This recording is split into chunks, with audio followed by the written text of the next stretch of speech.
Thank you for tuning in to Omni Wellness Studio, hosted by Keith Osment and Ali Rico. Through this podcast, we hope to bring you inspiration, knowledge, and strength through hearing about our experience and others that will help you win each day in life, business, and fitness. Brandon is with Low T Nation, and it's a hormone therapy clinic, but you do much more than that. We do. We do much more than that. Do a lot of weight loss, some peptide therapies, ED. We do stem cell work, even some lightweight aesthetics. So we try to help as many people as we can with a bunch of services. You're based out of Marietta, right? We are. Mm-hmm. Cool. Yeah. But you do a lot of remote stuff. We do. We're licensed in 7 states. We're growing in that regard as well. But yeah, I live in Marietta. I call it home. You know, that's where our home base is. But we work it from California to Texas, Virginia, 7 states across the country. And when it makes sense, we grab other states, get licensed in them, and that way we can help more people there. That's awesome, man. But yeah, so I like to kind of take a few minutes to tell the listeners how I came about, connecting with you guys. I work with a lot of people on a local level, trying to improve their health and wellness. And one thing that I noticed that was kind of a missing piece in the tool shed is, blood work, hormone therapy, because that's a really important factor when you're talking about mental health and, fat loss and muscle gain. A lot of people kind of either don't think about it or just kind of put it off on the back burner. And I don't think they realize how important that is to keep everything kind of moving. Mm-hmm. So I set out on a mission to try to find somebody locally that aligned with my same vision and beliefs. And it was a little harder than I thought, so much to the point where I kind of gave up trying to find somebody locally. A lot of roadblocks, a lot of dead ends, a lot of no-show appointments. They'd sound excited at first, but then it would just ghost on me. And I was like, man, I just can't find anybody to take me serious. Like, it's really going to not only take me serious, but also align with my values and beliefs and where I think people should thrive instead of just being quote, in range. So I really kind of gave up on it for a while. And then one day I was getting ready at home and it just wouldn't get off my heart. And I'm like, there's got to be somebody out there. And so I was like, well, if I can't find anybody locally, I'm going to have to branch out. So I literally just picked up my phone. I think I was even shaving. And it was just hitting my heart so much. I just started Googling hormone therapy clinics near me. And then one of the first people that came up was Low T Nation. Mm-hmm. And I was like, well, they popped up first. All I can do is start with them and then scratch off the list if they don't work. So I think I either called or emailed. I can't remember, but just from the get-go, I knew that it was the right fit, based off the website they had and the information you were putting out with videos. And I was like, man, who is this guy? He's all your YouTube stuff, and he's speaking truth and tying it all in with weight loss and muscle gain and right there in line with what I was wanting, to find locally, but I couldn't. Yeah. So that was cool. It is tough. There's kind of, there's a sweet spot. There's some really good clinics out there, but there's a Venn diagram, and that sweet spot's pretty small. On one side, you got a bunch of doctors that just unfortunately have no idea what they're doing. They're not taught this in med school, right? It's not on the curriculum. And on the other side, you've got these shady TRT clinics that are just trying to grab dollars, and they're not really concerned about their patient's outcome, and they're too aggressive, and they're causing all these issues. And, we're proud of the fact that we sit, very well in the middle of that. We also teach doctors how to do this, so our level of expertise is pretty solid. But man, I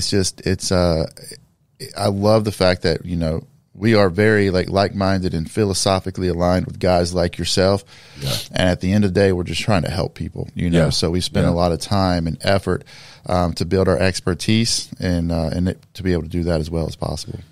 Well, tell me a little bit more about yourself. And I think you said you're from Marietta. And I'm from Georgia. How you got into this? Did you was this always a burning passion going through school? Did you go to college? Do you have any kind of degrees, or is this just a guy that's filled with so much passion you've been able to build a company? And then when did Low T even start? Kind of tell some history on you and the company. Sure. I didn't go to college, so that's when I'm teaching a room full of doctors, obviously that question comes up. Yeah. And they're like, what? But as long as they let me talk for 5 minutes, you know, we start to build trust and rapport really quick. Right. And then 2 days later, you know, it's a pretty good experience. 8 years ago at this point, I owned an internet marketing company. We specialized in the medical space. And one of my clients, they were these integrated physical medicine clinics. So they had like MDs and chiropractors and nutritionists and all these different abilities to treat a broad spectrum of patients. And one of my clients, he had a brother that owned a testosterone clinic in Texas. And he was like, man, will you work with them? And I'm like, yeah, sure. You know, we were taking all the clients we could. And as part of our setup, we would always fly. It was a very extensive setup. We would fly out and we would do pictures and, you know, interview all the staff. Yeah. And as one of the components, we would do testimonial videos with with their patients. And this was on a Saturday. And I told this guy, I said, dude, line up as many patients as you can because this is what's going to drive all of our ads home. Every single guy, man, was like, I lost a bunch of weight. I finally got that promotion. I'm being a better dad. I'm being a better husband. And these guys were just telling all these stories. One guy was talking about how hot his wife was. And he was like, look at my wife. Like, look how hot she is. And I'm like, you're setting me up. Like, what's going on? He goes, I didn't want to have sex with her. She goes, now we're back. Like, I feel, you know, I'm attracted to my beautiful wife again. And I was like, man, I mean, this stuff was like, you know, I'm a husband and a dad, and I was just like, this was like, I was feeling it. And then the very last testimonial, we couldn't even use it, but it was this woman just crying her eyes out because she felt like this clinic was solely responsible for giving her husband back. They were on the brink of divorce. In fact, they were separated when he started the therapy. And then he got on therapy. He was like, man, I'm messing up. He went back to her. He had the energy and the focus and the drive to be, you know, his old self again. And like I said, I mean, she had snot running down her face. We couldn't use the video, but everybody in the room was teared up. Feeling it, all of us, man. I mean, I cut that video. I was like, damn it, I wish I could use this video. Right. And I literally called my wife that night and I'm like, we're opening a testosterone clinic. Like, it sounds ridiculous, you know, it sounds like a BS story, but it's true. That was about 8 years ago. Yeah, 8 or 9. At this point, it's probably 9 years ago because Low T Nation's been up and running for over 7 years. And obviously it took me a year to figure out what the heck I was doing. And every year we get better, but we hired the right people. I got involved in the right circles, figured out what our offering was going to be, and we started doing it, man. So, that's awesome. Yeah, I love it. And it's hormone therapy, but it's all, you know, it all ties back into the whole health and wellness and fitness and weight loss. You know, that's just the hormone therapy is just another added tool in the tool shed that you've created. It is. You know, a lot of people, when they see the word, you know, like low T in our name, they're just like, it's about like boners and barbells, right? And I'm like, it's not, man. It's about brain health and heart health and bone health and focus and energy levels, and just you concentrate better and you learn better as you get older when your hormones are appropriate. And what it does for body composition as we age is tremendous. And that's the biggest driver of poor health is bad body composition.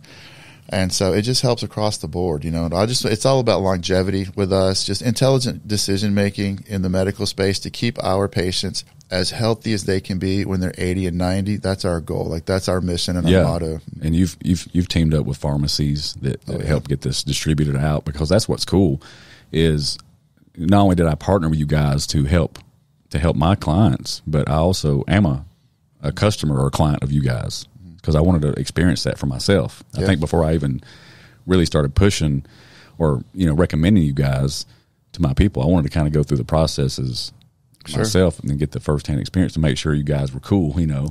And it was good. It was a good experience. Yeah. Any good business guy will vet, you know, his associates for sure. Yeah. But I always say, like, we do this to make people's lives easier. And I always say our best client, or the people that appreciate us the most, are the people that are busy or lazy, because we make it easy. You know what I mean? We tell our clients when it's time to go to the labs. They can go to any LabCorp. We drop ship the medicines to their home. We make it as easy as it can be while still maintaining good medical care. The fact that I could get some really good guidance, you know, from the phone, not even having to take a trip to Marietta. Right. You know, just drive 10 minutes down the road to visit my local LabCorp here in Rome. And, you know, maybe had to wait 10 minutes. All right. Did my blood work. Maybe 4 or 5 days later, I'm getting a phone call from one of your team members. I think it was Kelly or Evan or somebody like that. Both of them. Yep. Yeah, saying, hey, your results are in. They left a message, hey, call us back, when you got time for us to be able to go over each panel or line item. And I thought that was so cool how it wasn't just like, oh, yeah, you're a good candidate for TRT. Here you go, sign here when you want to start. They actually took the time to go over each one, one at a time, saying this is in range or this is a little bit low. It could be because of that. Are you taking this? What could be causing this? They kind of wanted to peel more layers back. Yep. That's what I liked about it, is they wasn't just a generic, you're good or you're bad. Sure. Well, we believe firmly that a well-educated patient is always the best patient, right? Yeah. Because there's so much bad information out there. There's so much bro science, or there's so many uninformed opinions from doctors that when your doctor goes, why are you doing this? We want our patients to be able to intelligently say, well, because of this. Right.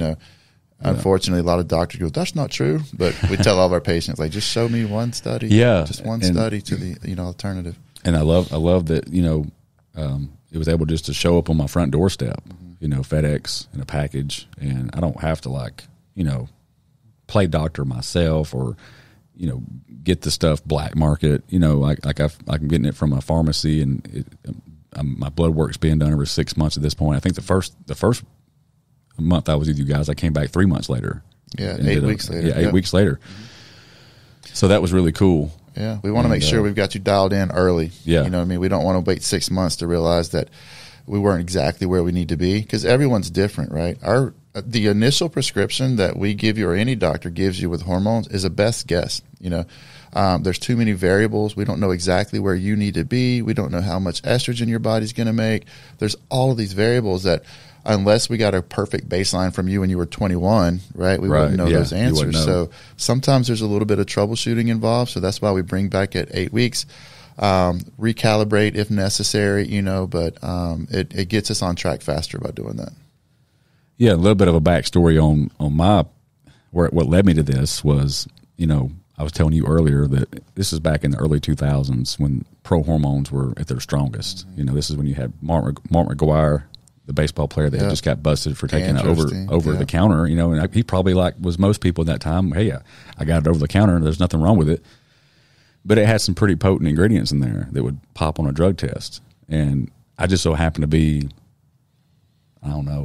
20 years old, 21 years old at this time, and just connected with a local supplement shop that just had slews of this stuff. Mm-hmm. Ended up working for them, so I even got a discount. Nice.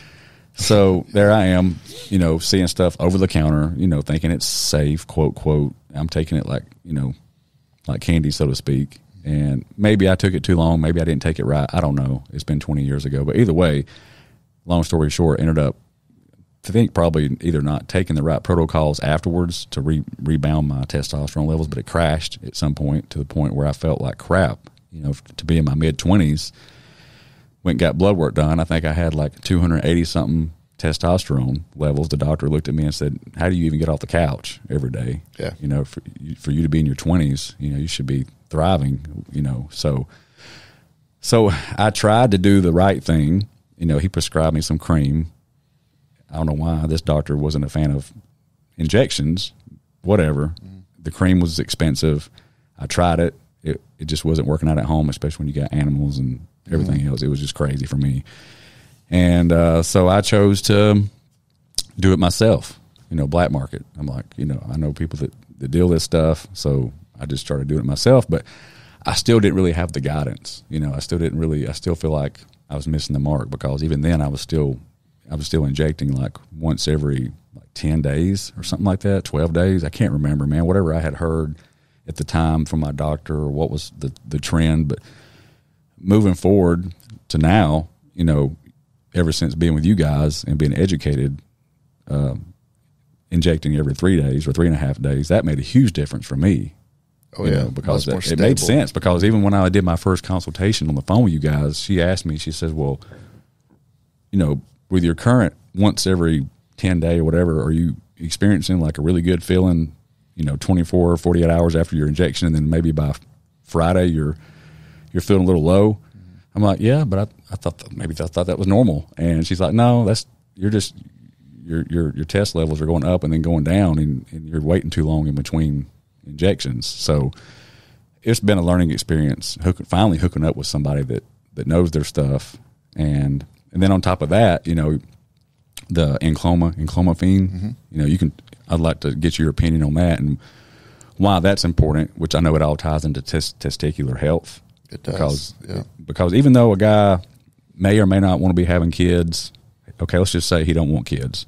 There's still some important factors on keeping your testicles kind of moving instead of just being dead. It is. So, there are some downstream hormones. Right. So so the moment you inject testosterone, right, your body goes, oh, I got plenty. It's kind of like putting a little heater by your thermostat in your house, right? The house could be cold, but the thermostat's, well, I'm warm. There's a little heater next to it, right? So when you're injecting the testosterone, your body's seeing, I don't need to make any more testosterone. So it shuts that signal off from your brain to your testicles. And that causes atrophy over time. And that atrophy causes real cellular damage.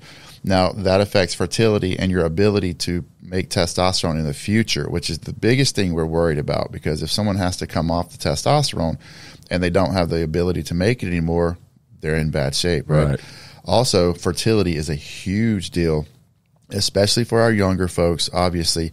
But, man, I mean, we've dealt with thousands of people over the years, and I mean thousands and thousands.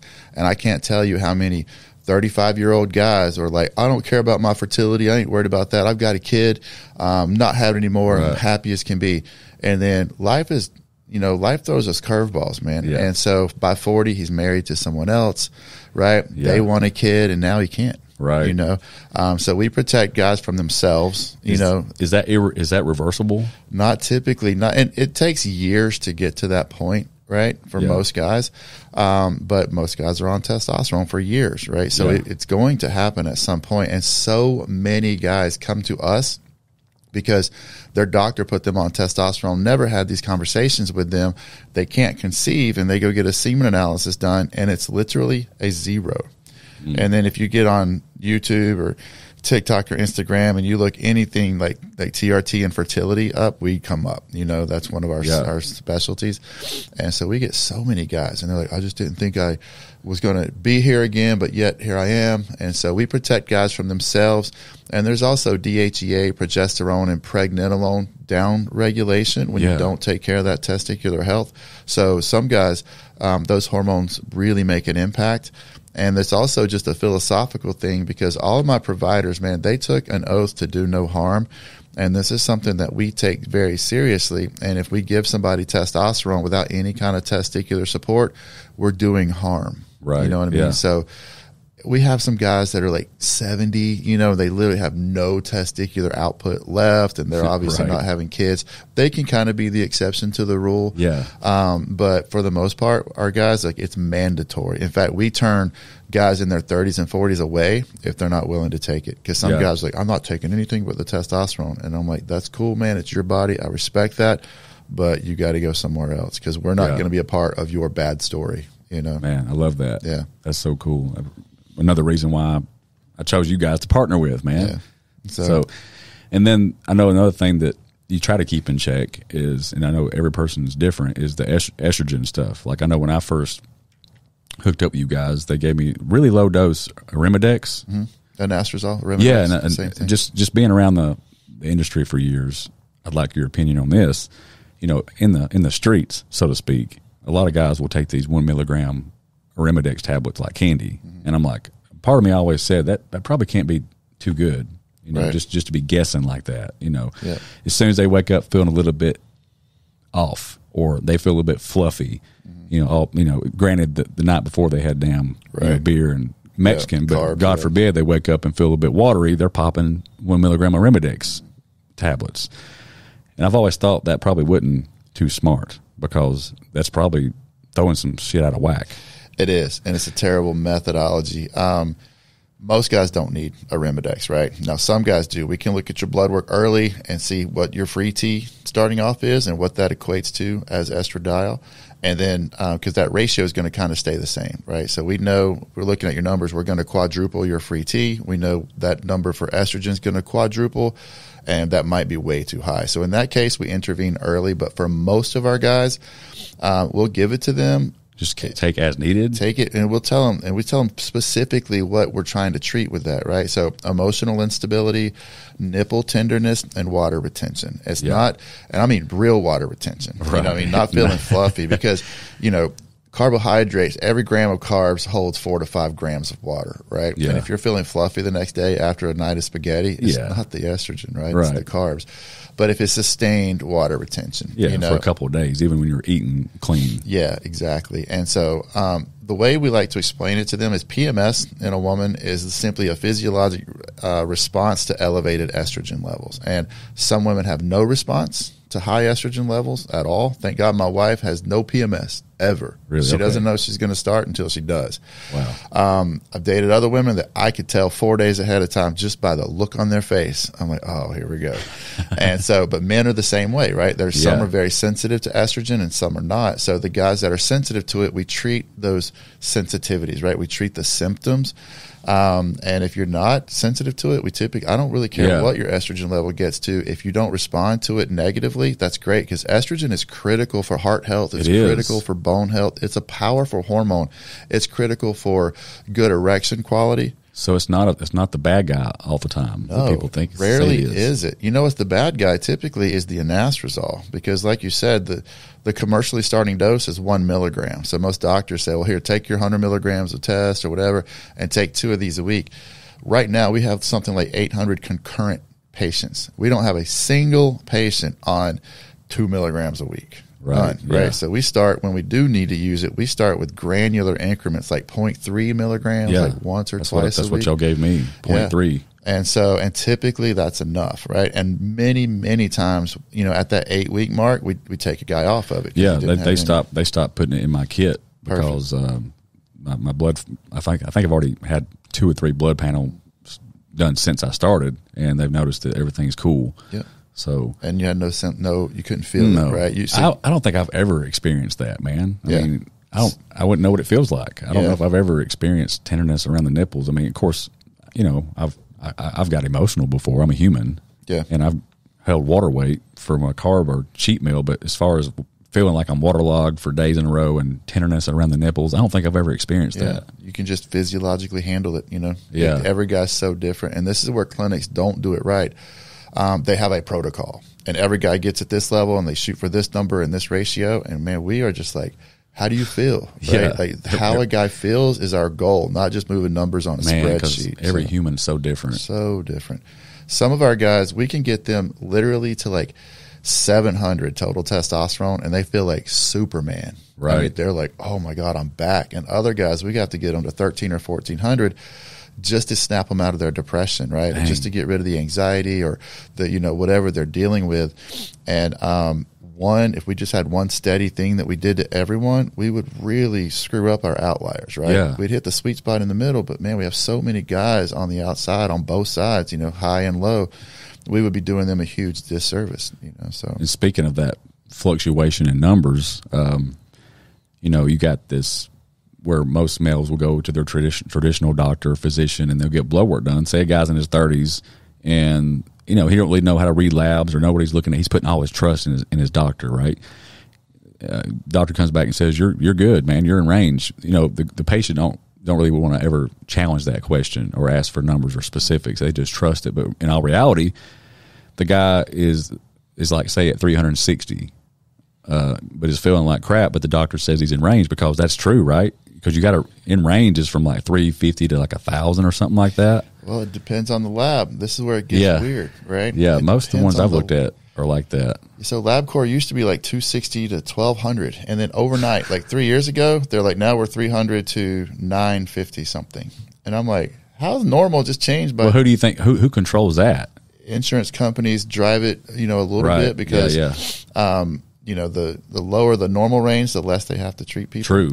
Also, the average normal testosterone level is declining like crazy. So in 2023, the average graduating class of 30-year-olds has 1/2 of the testosterone that guys did 50 years ago. Yeah, man. That's terrifying. What do you think? That's when they try to isolate individual causes, they can't. So I think it's a mixture. I think it's sedentary lifestyle, processed food. Kids aren't getting out and play. There are kids graduating high school right now that never had recess once, right? And if you have a family that doesn't promote like outside play, those kids, vitamin D, that it's important for hormones. It's that, and it's just the exercise and the running and the sweating, and also just just boys being boys, like wrestling in the yard. You don't see that anymore, and I think there's a social aspect to it. There's just so many toxins in our environment. These phones, they're not helping kids. They're glued to their screens. I think it's just a mixture of all the above. Underwear, believe it or not, 50 years ago there were no compression shorts, right?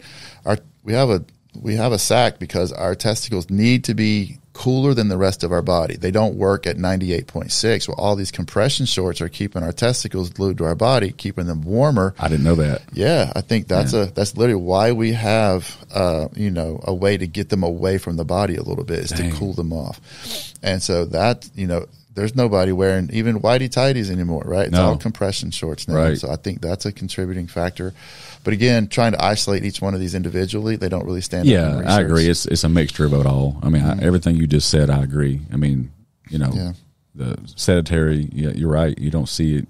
Most of the kids these days aren't having memories of playing in the yard and getting their knees scratched, right? And getting in some little scruffles with friends, and you don't see sweating, kids riding bikes in the yards anymore. It's all we did growing up, man. All we did, and I don't know the last time I saw a kid riding a bike in my neighborhood. Yeah, in my neighborhood, I'm blessed where we live, because I feel like we are in a pretty active, like-minded, fitness-oriented, where a lot of people that live in that area put that on top of the priority list. So you do see a lot of the evening walks with the kids and the dogs. So it's good. It's very rare, man. Our neighborhood is like something you'd see out of a movie. It's weird. Like, you see these movies where people are like, talking to each other at their mailbox and borrowing butter, milk from each other, and it's like kids outside playing. It's like that, man, for real. Like, I'm like, holy crap. You have to let me know next time a house goes on the market, because my neighborhood's great, but it's just everybody goes in their house when they get home. No, right? It's cool, man. Like, and all the neighbors around there have said, once you live here, you won't move. And I believe it, because everybody has owned their homes around there for like 20 and 30 and 40 years. They will not move. That's cool. Yeah. I got like one neighbor that I do a lot of stuff with, and I don't even know my neighbor's name on the left side. I mean, they've been there for like 3 or 4 years. Man, it's like they wave and they go inside. You just have to drop over there one day and be like, hey, man, I got something you might like. I don't think they want me to. They just seem like they're just like, leave me alone, because I'm that guy. I'm like, hey, right, and they're like, hey. I'm like, oh, okay, never mind.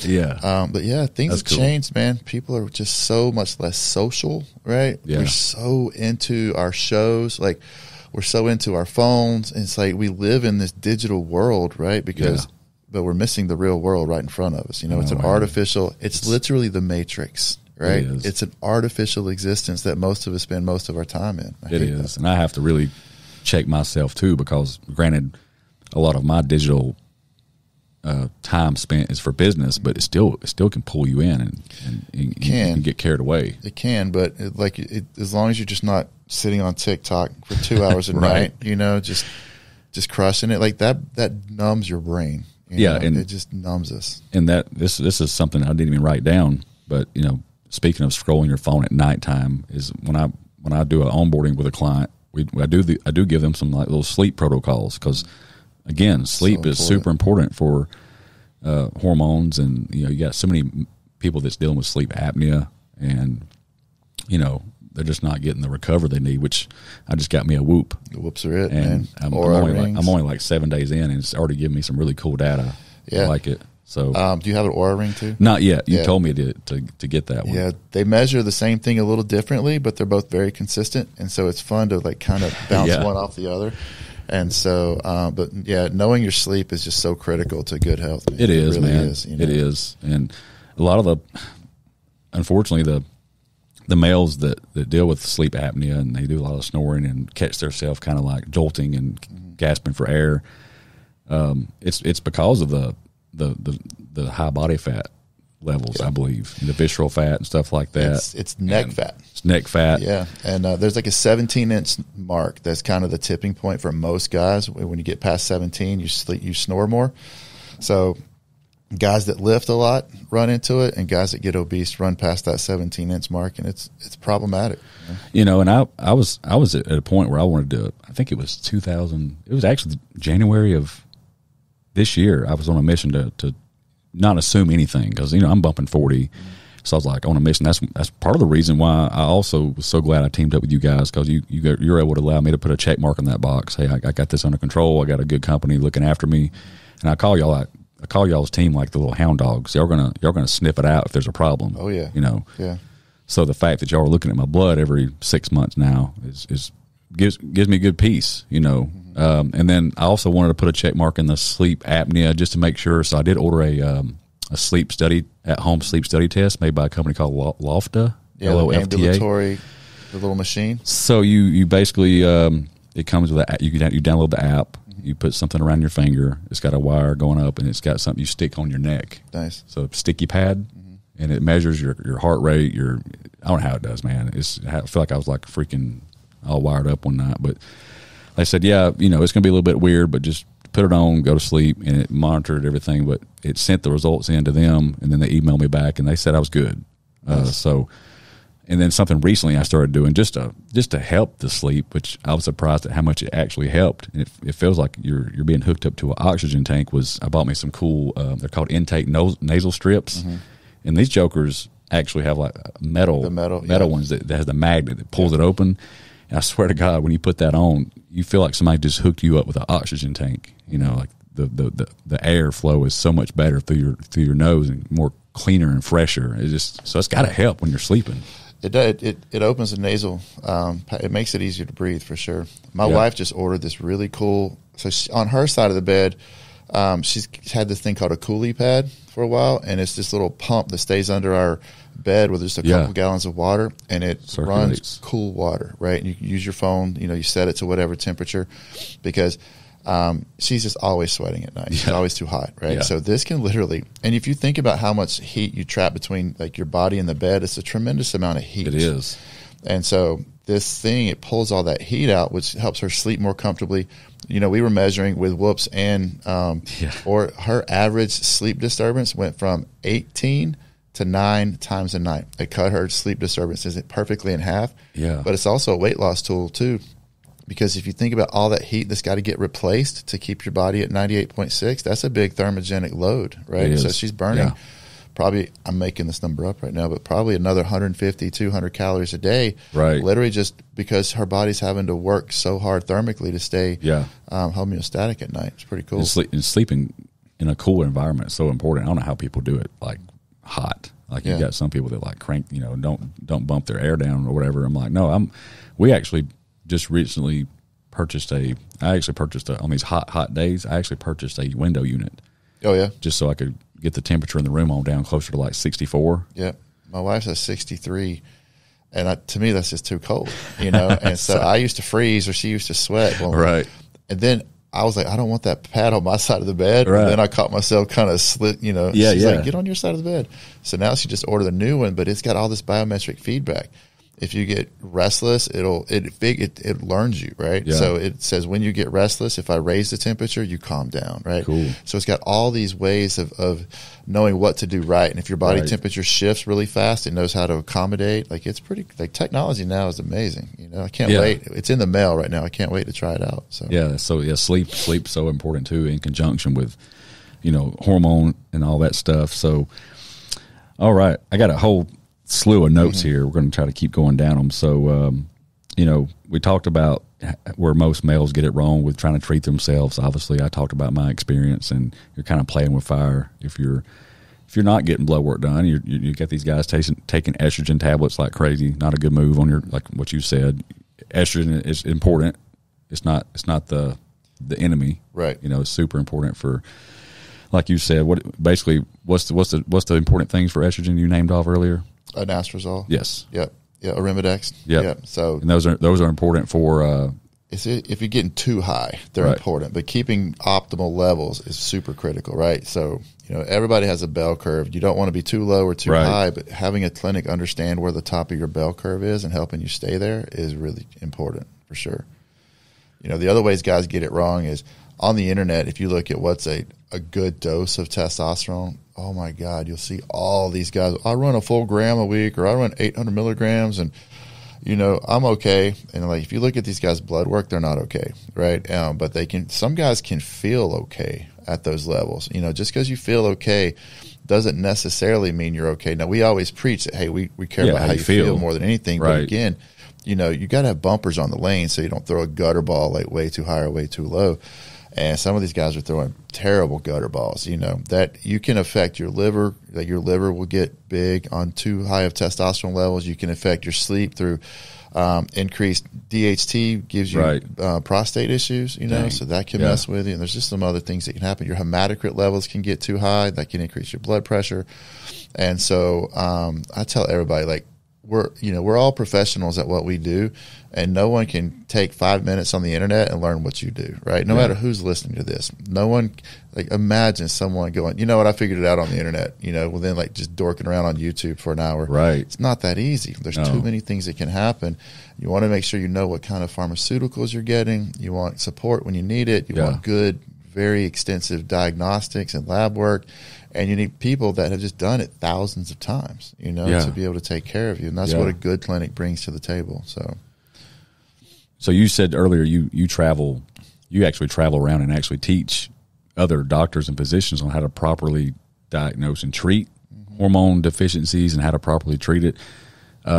Based off of your experience, where do you think most physicians are missing the mark? Like, is it with what I was concerned with earlier, the frequency of the injections, or where's this kind of getting lost as far as? So the worst thing is, and you touched on it earlier too, is they go, oh, you're in range.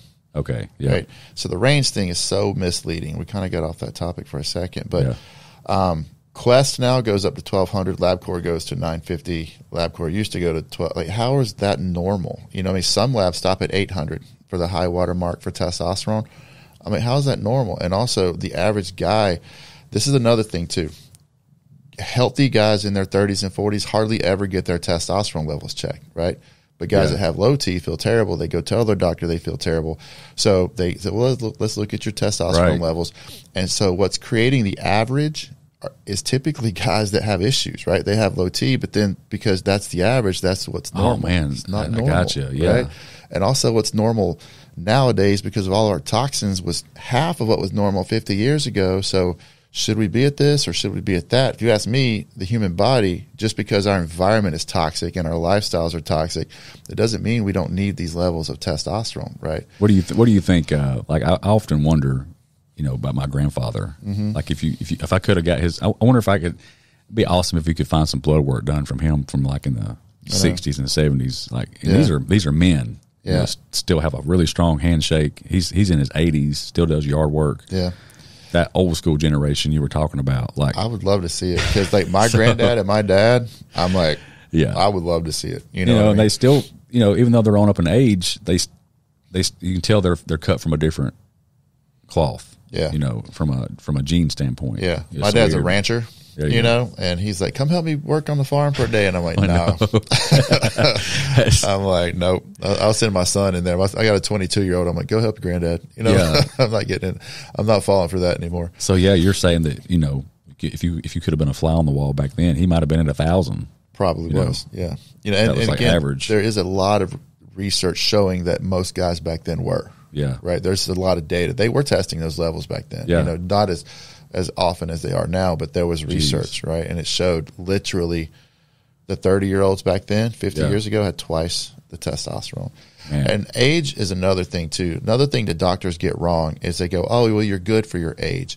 And I hate that, because if a guy goes into his doctor and he gets like a 400, but the guy's like 25, some doctors will consider treating it, even though that's in the range. Some doctors go, well, you're low for your age.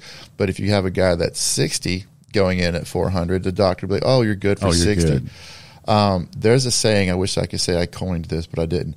But if your hormones are age appropriate, that just means you're dying at the same rate everybody else. Holy crap, yeah. And our mission is to mitigate that as much as possible. So we believe in optimal levels. I don't care If you're 19 or 29 or 89, your optimal level for you at any point in your life is that level for the rest of your life. Yeah, you're right, because I got a few 60-year-olds that come in the shop, and they are thriving. You know, you're right. These guys don't want to just be in range, right, or be average for their age. They want to be optimal, thriving, man. Like, right, you don't want to go over, right, because that'll cause problems. But optimal is optimal. You know, we have a pretty good idea of what optimal for most people are, and when we get a guy past his individual optimal level, we see things, right? Estrogen spins too fast, DHT spins too fast, like hematocrit gets out of control, because like some cars are built for speed, right? Right. Some cars are station wagons and some are Ferraris. When you get a station wagon going 140, the wheels start to wobble, right? Like it doesn't feel comfortable. Right. So if we get a guy too high for him, you know, too fast for him, you can tell, man. Some things some lights on the dashboard start going off. And that's what's so beneficial about hooking up with somebody that knows their shit, because they can help guide you through these different ebbs and flows of how you're feeling and monitor your blood work. Yeah. I feel like there's still too many guys out there, even just like from where I'm from here in Rome, just talking to guys in the gym, still trying to play doctor, still trying to connect the pieces on their own. You know, guessing when's the best time to take a Remedex. It's just a lot of shots in the dark, man. Yeah, I'm like, you're playing with fire. Dark is exactly, and that's got to be an emotional roller coaster, because how much does this play a role with mental health? You know, depression and hormones. How's that messes with a dude's head? You know.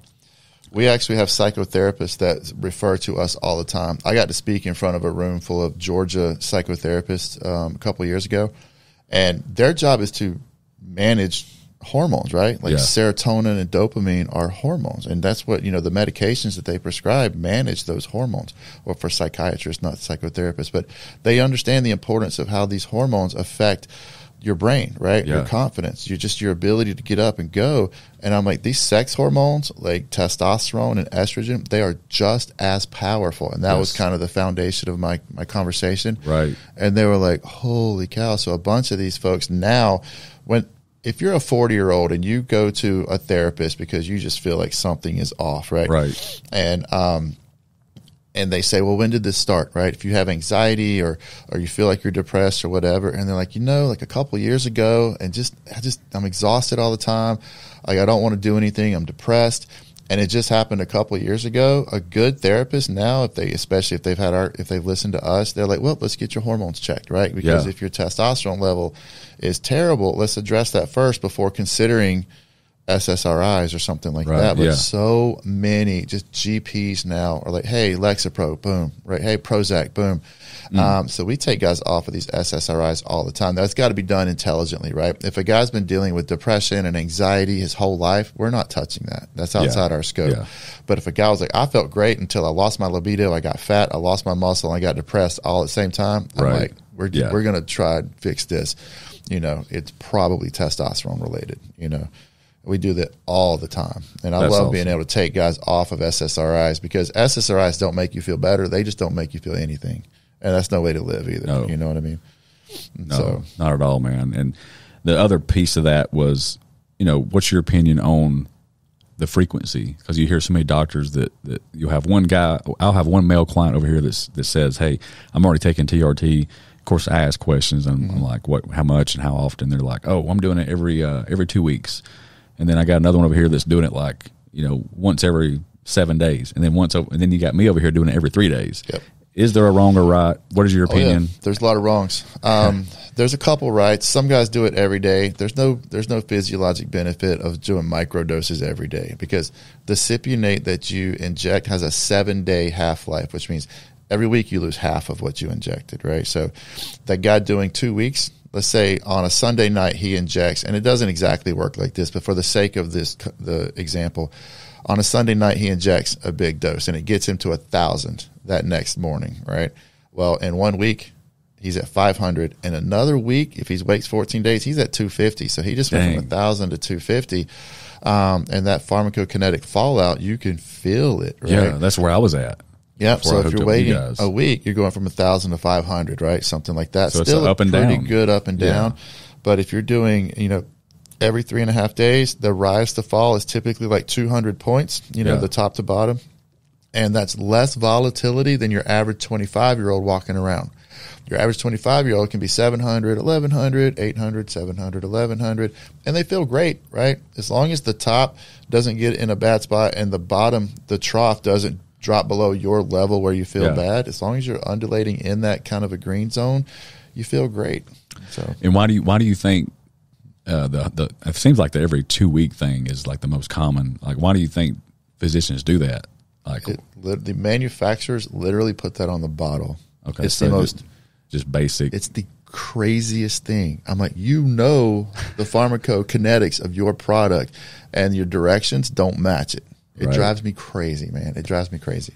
But just think about it. Like, if you're losing half in a week, you don't want to lose half, right? So if you're nice a male listening to this and you're currently on TRT or even doing it yourself, whatever, and you're doing it every 2 weeks, they may want to rethink that. Yeah, and we're not saying take more. Just take the same amount, just inject it more frequently, and you'll feel way more That's stable. why I told my client. I was like, look, dude, you get a month's supply or whatever it is. So I'm encouraging you. I'm telling you it's okay. I mean, you run it by your doctor, and I'm sure he'll say it's fine, but just do it every 7 days. Yeah. At least that instead of 2 weeks. Yeah. Jeez. And the other thing, too, is if you're taking, a full ml, you typically need to use bigger syringes, right? We just use subcutaneous needles now because we're just drawing up a half of an ml twice a week, right? Those 27 gauge half-inch needles, you don't bleed. We've had guys over the years have all kind of crazy stuff, hit nerves, hit big blood vessels. It makes a big hole, so some of the testosterone will roll back down your leg, and you lost that. These little shots make life so easy. That was another thing that I learned through hooking up with you guys, and that I've since been able to pass on to some of my good friends is, I was in the same boat. I was using these big needles for like 10 years, and I didn't look forward to it. I felt like I was stabbing myself every week or two. But then when you guys told me, no, insulin syringe, what do you want to call it? And it's seriously just sub-Q. I don't have to worry about getting it an inch deep, 2 inches deep. We tell people inject it where it's the most comfortable. Yeah, it's not gets absorbed the same. I'm not as sore the next day because I'd be sore sometimes, man. Be like, holy crap! I feel like somebody just hit me with like a crowbar the next day. The big bruises, when you hit a blood vessel. Yeah. So this is just so much easier. Yeah. So much I've learned through just getting different set of eyeballs to look at the situation, more experience. The guidance. It's just been a game changer for me. So. But that's cool. Yeah, that's what I wanted to touch on. Is like, where does most doctors get it wrong? And it sounds like the whole in range thing is a big goof up, and then the frequency of it is a little bit off too. So, and for the guys listening, the best way to combat the you're in range, if you're at the lower end of the range, just say, hey doc, if you want to respect the range, I respect that too. Just put me at the top end of the range. Right? Yeah, that's respecting your argument, right? You're keeping me in range. But like you can double and triple some guys' level of testosterone and keep them in the range. Right. Yeah. And he's going to feel a lot better. Yeah, for sure. Oh, like light years better. Yeah. And not just that, but your brain, your heart, your bones, all of your systems, right? Your body composition, everything improves. The health of your overall just existence improves so much. That range is killing people, man. It really is. And then what do you do about the people that, like I have on the flip side, where it seems like it's more with females than males? I'll have like a female in their 30s, early 30s that I've kind of got them thinking, their wheels are turning, and they're like, it's been a long time since or if they've ever had blood work done, and they'll go to their doctor and say, hey, I want to get a blood panel done. I'm working with a nutrition coach, and the doctor will actually deny it and say, you don't need that. You're too young. Basically. Yeah. Subject change. Like, what's up with that? Yeah, get a new doctor. I say this all the time. Your doctor, it's a relationship. Yeah. Right. And if you wouldn't go out on a first date with somebody and be like, all right, I guess I'm with this person forever. And even when they're saying stupid stuff, you're like, well, you're my person. I have to stay with you. Like these aren't arranged marriages, right? No, like man. You can shop these doctors and find somebody that's like-minded, that's willing to be, that understands optimal hormones and balancing health. They're out there, So if your doctor says something that, and the other thing too, if your doctor won't listen to you, get rid of them. Right? Find someone that will listen to you, because we have to explain to people all the time, like why their misconceptions are wrong, or why that's bro science, or why that's terrible advice. Yeah. But we listen to them. We let them finish their statements, right? And we say, hey, I understand where you're coming from, but this is the facts on this and this. Like at the end of those conversations, they go, man, thank you. That makes perfect sense, And I would assume also that just because your doctor is a doctor on paper and he has the credentials. And I think you already touched on this earlier. Is most of your family doctors, they're not really specialized in hormones, right? Right. I mean, they know the general piece. Like it might have been. The problem is they don't even know the general piece. See, that's scary, man. Any that's training scary. I swear to God, they get like a couple hours of testosterone and fertility training, but they're meant to be broad, right? Yeah, and it makes sense. They can't be specialists at everything, right? And so we are. So when you're dealing with a hormone issue, deal with a specialist, right? Yes. But they have to understand infections and how the, like all of these different systems work. So they're very, very broad. And if you come to us talking about a blood disorder, I'm like, never even heard those words. But we're very good in our niche, and we know how to stay in our niche, So the other thing too is a good doctor knows where they're weak, and they'll refer you to somebody else, and they won't give you advice. Right. Instead of just trying to take every patient they can just because it's another source of revenue. Yeah. And so things like you're too young, that's so ass backwards. Yeah. Because the younger someone is, when their hormones are way off, the more critical it is for them to get treatment. Because these low hormone levels, they're grossly associated with almost all major chronic disease. And the younger you develop that low hormone condition, the longer that window of exposure to those chronic diseases are, and the more uphill battle your health becomes, right? So we treat guys in their 20s, and so many guys now in their 20s have legitimate diagnosable low testosterone. And it's more critical for him to get it than you and I, because we don't have 50 years for atherosclerosis to set in, right? Right. He does, so it's super critical. You'll hear doctors just talking out of their butt all the time when they're not necessarily the best doctors, but I love it when doctors go, I'm not real sure. Let me find you someone that does. Yeah. Like that's a doctor that's confident in what he does know, and he can tell the difference between what he does know and what he doesn't know, right? Yeah. You got to be good at something to know you're not good at it.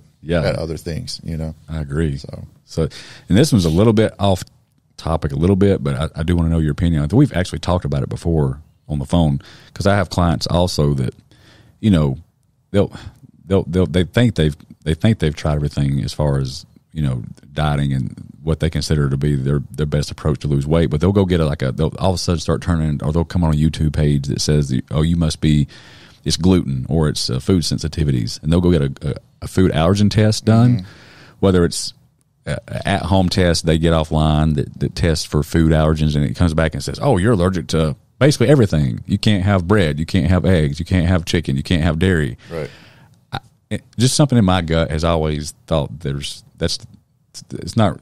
I'm not sure if I believe that. I think I think a person that can turn a person away from some really good nutrients dense foods when there's probably more to it than that. So what's your opinion on that, and what's the best way to approach food sensitivities? Those tests are IgG tests that measure antigens in your bloodstream to certain foods. The way to drive up those antigens is to eat those certain foods, right? Even if you have no inflammatory reaction typically to a certain type of food, if you eat a lot, you'll develop those antigens some, right? So a lot of times that report is literally just a roadmap of the stuff you've been eating. Right. You know what I mean? Now, it can, on occasion, find an outlier, but if you think you have celiac, you need to have a very specific celiac test, right? But it's like if you eat avocados every day and, chicken thighs and sweet potatoes, and it's kind of the healthiest food you can eat. If you take an ALCAT test, those are going to register on there. Yeah. And you're right, it does drive people away from healthy foods they've been eating. And if you talk to a real allergist, they'll roll their eyes so hard, they'll get a headache, talking about it. So, and I think you'll agree that if a person truly feels like they got some sensitivities to food, I always tell a person to do some food elimination, experiments. Right. So let's start with dairy. Let's just rule that out. Go 2 weeks without dairy and log how you feel. See how you feel. Yep. You're right. And so most autoimmune disorders, almost all of them, the primary antigens are gluten and dairy. Yeah. Right. So it does, in a lot of people, it drives a lot of issues in the body, inflammatory issues and immune issues. I hate the idea of, we preach moderation across the board, right? Yeah. Look, same here. Yeah. But gluten and dairy is one of those things. There's so much delicious food out there. You can get away from those as like primary components of most meals.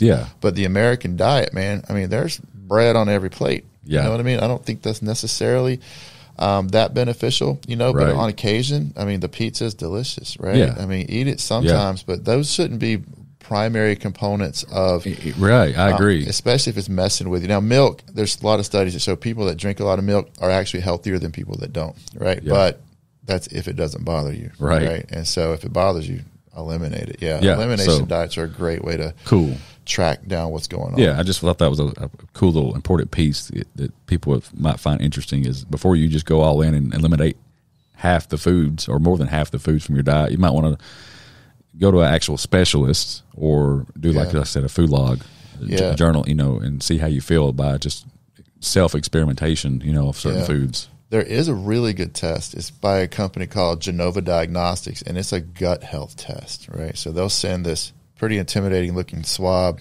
in a test tube. Yeah. And, you know, you get fecal matter on it, and you send it back to them, and it'll tell you if you have like SIBO overgrowth. SIBO is like small intestinal bacterial overgrowth. Wow. Candida, like yeast overgrowth, and it'll show you the ratios of all of the different flora in your gut, right? And some of those are very imbalanced. They'll give you eating recommendations based on your imbalance, and that's not.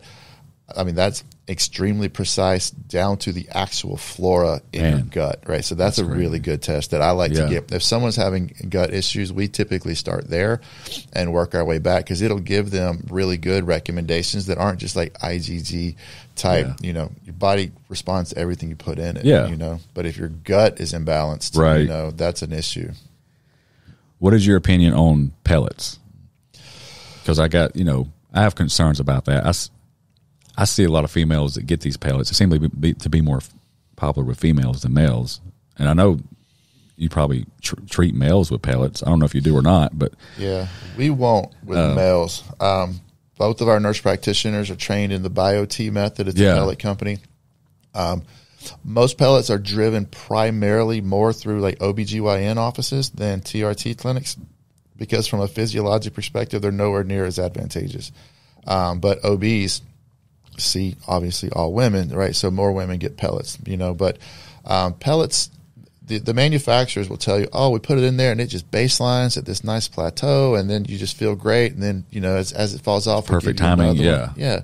And there are so many pharmacokinetic and pharmacodynamic studies that show these things get stronger and stronger and stronger in your body until one day, and then it starts coming back down. Yeah. And the top of that mountain's way too high, typically, right? And if it's not, you barely get in your good range, and then you're back out. So you're spending most of your time in a weaker range. Yeah. And like you said, on the backside, how do you time the next one? It's rough, and man. they're like, oh, we'll come in halfway and we'll give you like a pellet to, you know, get you past through the drop. And I'm like, but then it's going to drop. And also for men especially, they have to dig 3 channels in your butt cheek, right? Dang, man. Because they drop off 3 or 4 or 5 pellets in each channel, right? And these channels are 3 inches or so deep. And that don't sound fun. No, and you can't work out for a week. And there's injection issue or infection issues and ejection issues. And again, you just never feel the same day to day, right? You're always getting better or worse.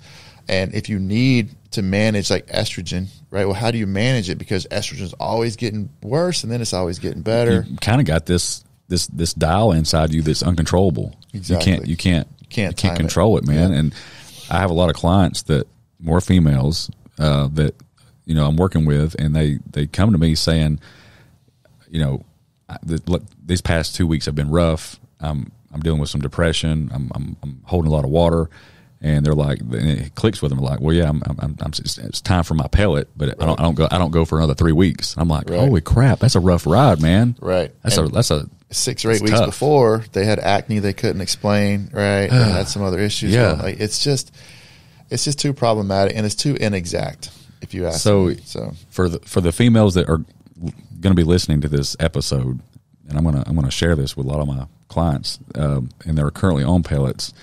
Is it? Would you encourage them or possibly get them to have the open mindedness to look into injections 100%. As a female? Yeah, because like you said, with the sub-Q syringe, it's not that bad. No, you can't even feel it. And with women, it's like this much, right? It's just a tiny little shot. And it's once a week with women because we put them so high that when they come down half in a week, they still feel great. And then we push them back to a high point. There's some amazing, now I always, I don't prefer the BioT method. However, BioT's done some amazing research. What is that exactly? It's a pellet company. Okay, gotcha. Right? They teach training, but also they have their pellets installed in so many OBGYN clinics. They have a really good set of data to work off of.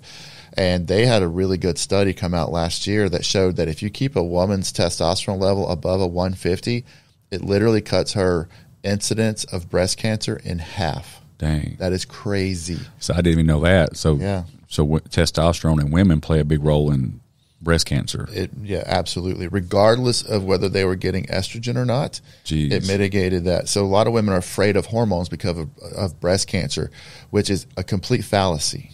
Like hormones or estrogen has never caused breast cancer. Now, there are breast cancers that feed on estrogen, right? And that concern gets conflated backward, but it's a very different thing.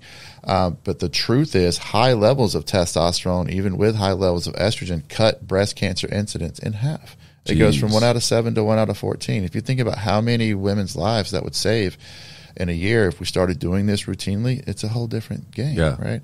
And by keeping women at that level, the biggest side effect they typically see is like some unwanted hair here and there. Yeah. That's the biggest side effect, so they don't spin estrogen out of control like men do. We don't have to worry about their prostate, obviously. Just go get you some laser hair removal and be good with it. We tell them, like your heart, your brain, your bones. It needs to be your primary thing, right? You can pluck a hair. So, and women just feel so much better. Their energy levels are sky high.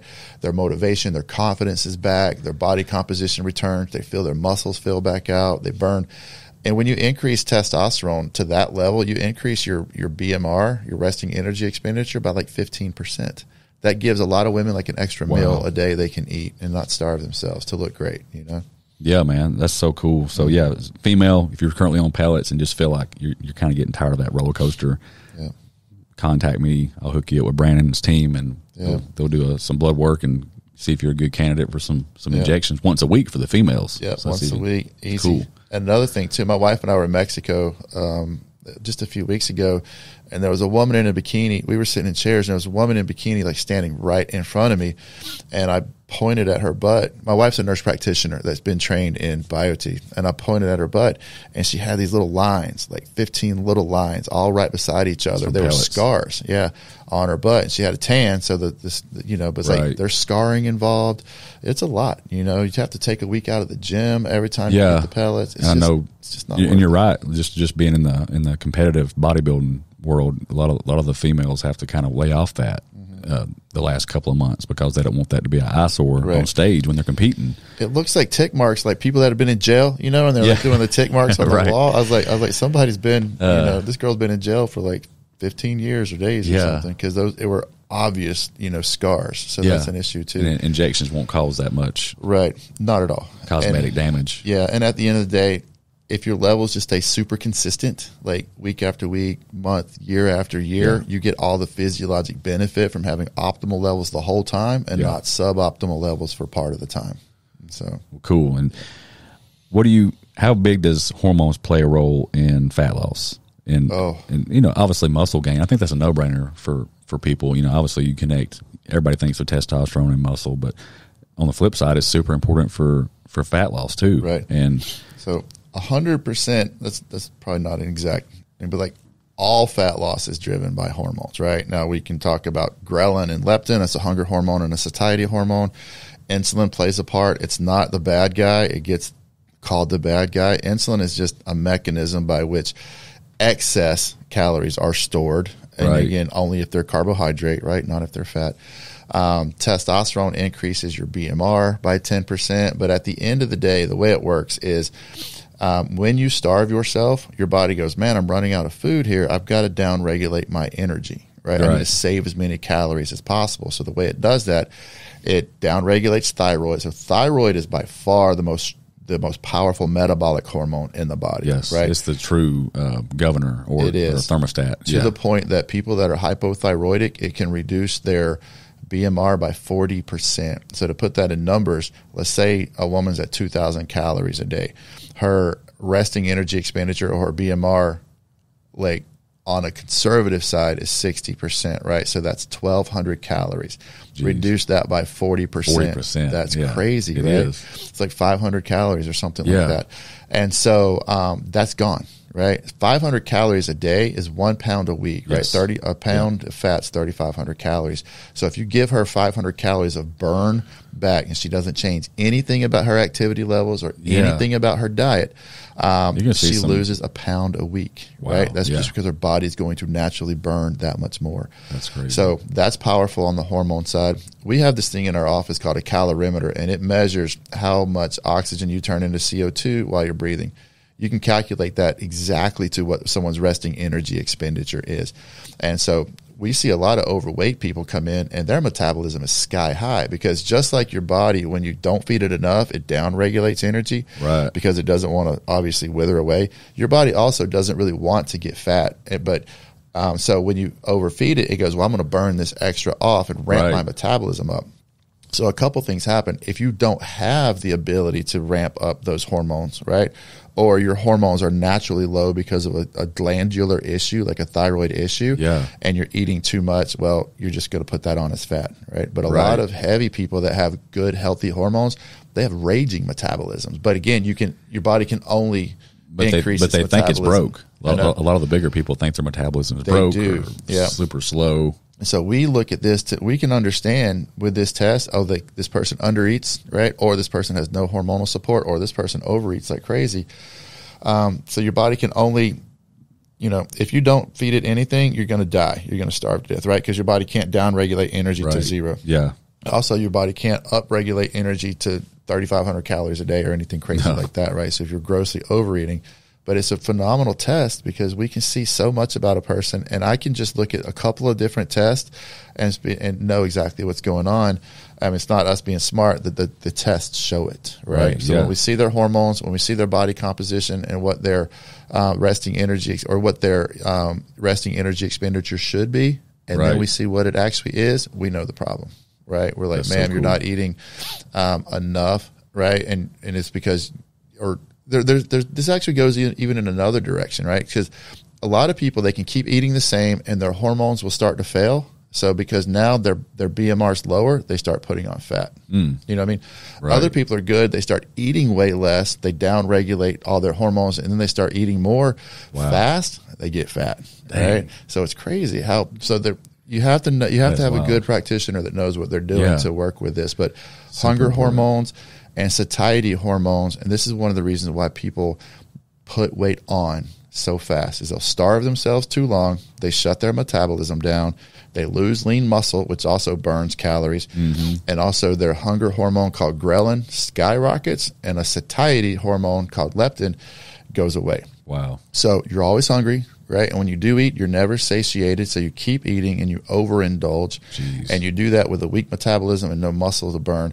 And the problem is, if you do this for, like, let's say you starve yourself for 4 months, those hunger hormones are going to stay dysregulated for another 4 months after you refeed on average.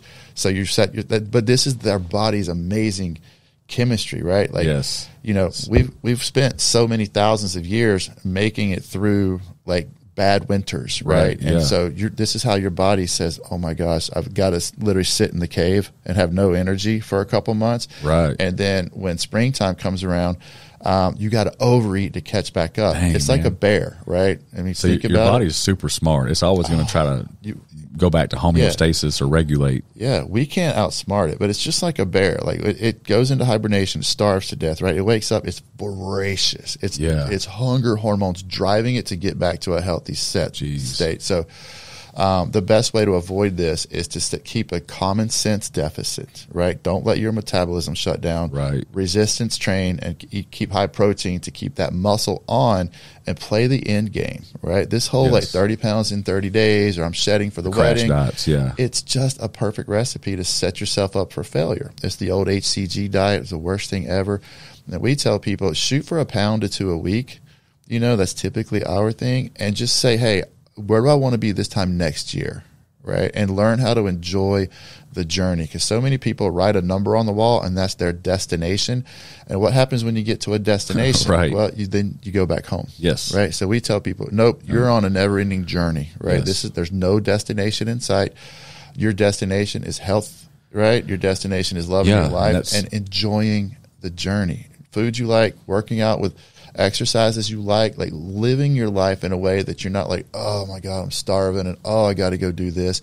Like if you feel those things, you're doing it wrong. Yeah. You know? Like the same thing, like with people that come through the shop, I'll see them and they're looking thinner and I'm like, man, you looking good. You know, what are you doing? They're like 75 hard.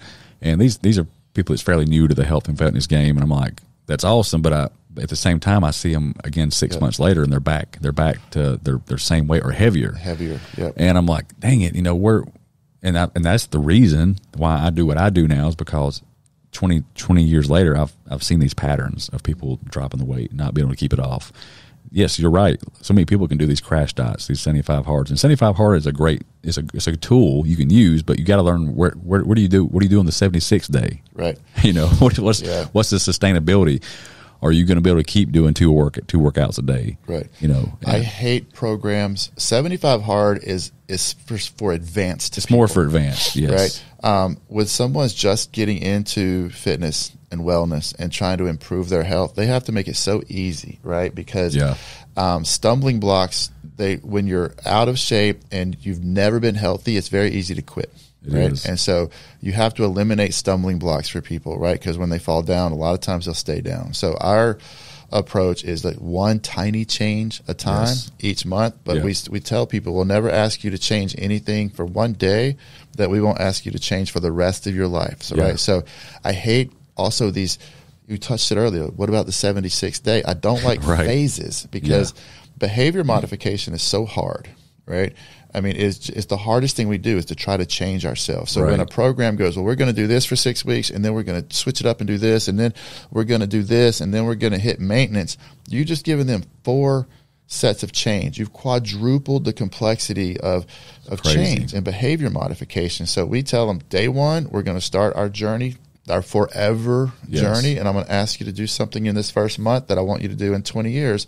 Next month, we're going to ask you to layer something on top of it and keep it in place. Little stepping stones, little small changes. Yeah, for guys like us that have been healthy our whole lives, 75 hard is still hard as hell. It is, man. There's no way I could do it. that's not rough. At all. I have not even attempted it. No, and I don't like diets like Whole30 because they're so restrictive. Super restrictive, and people hear me preach this all the time. I'm not a fan of any protocol that is super restrictive or eliminates total food groups. Right.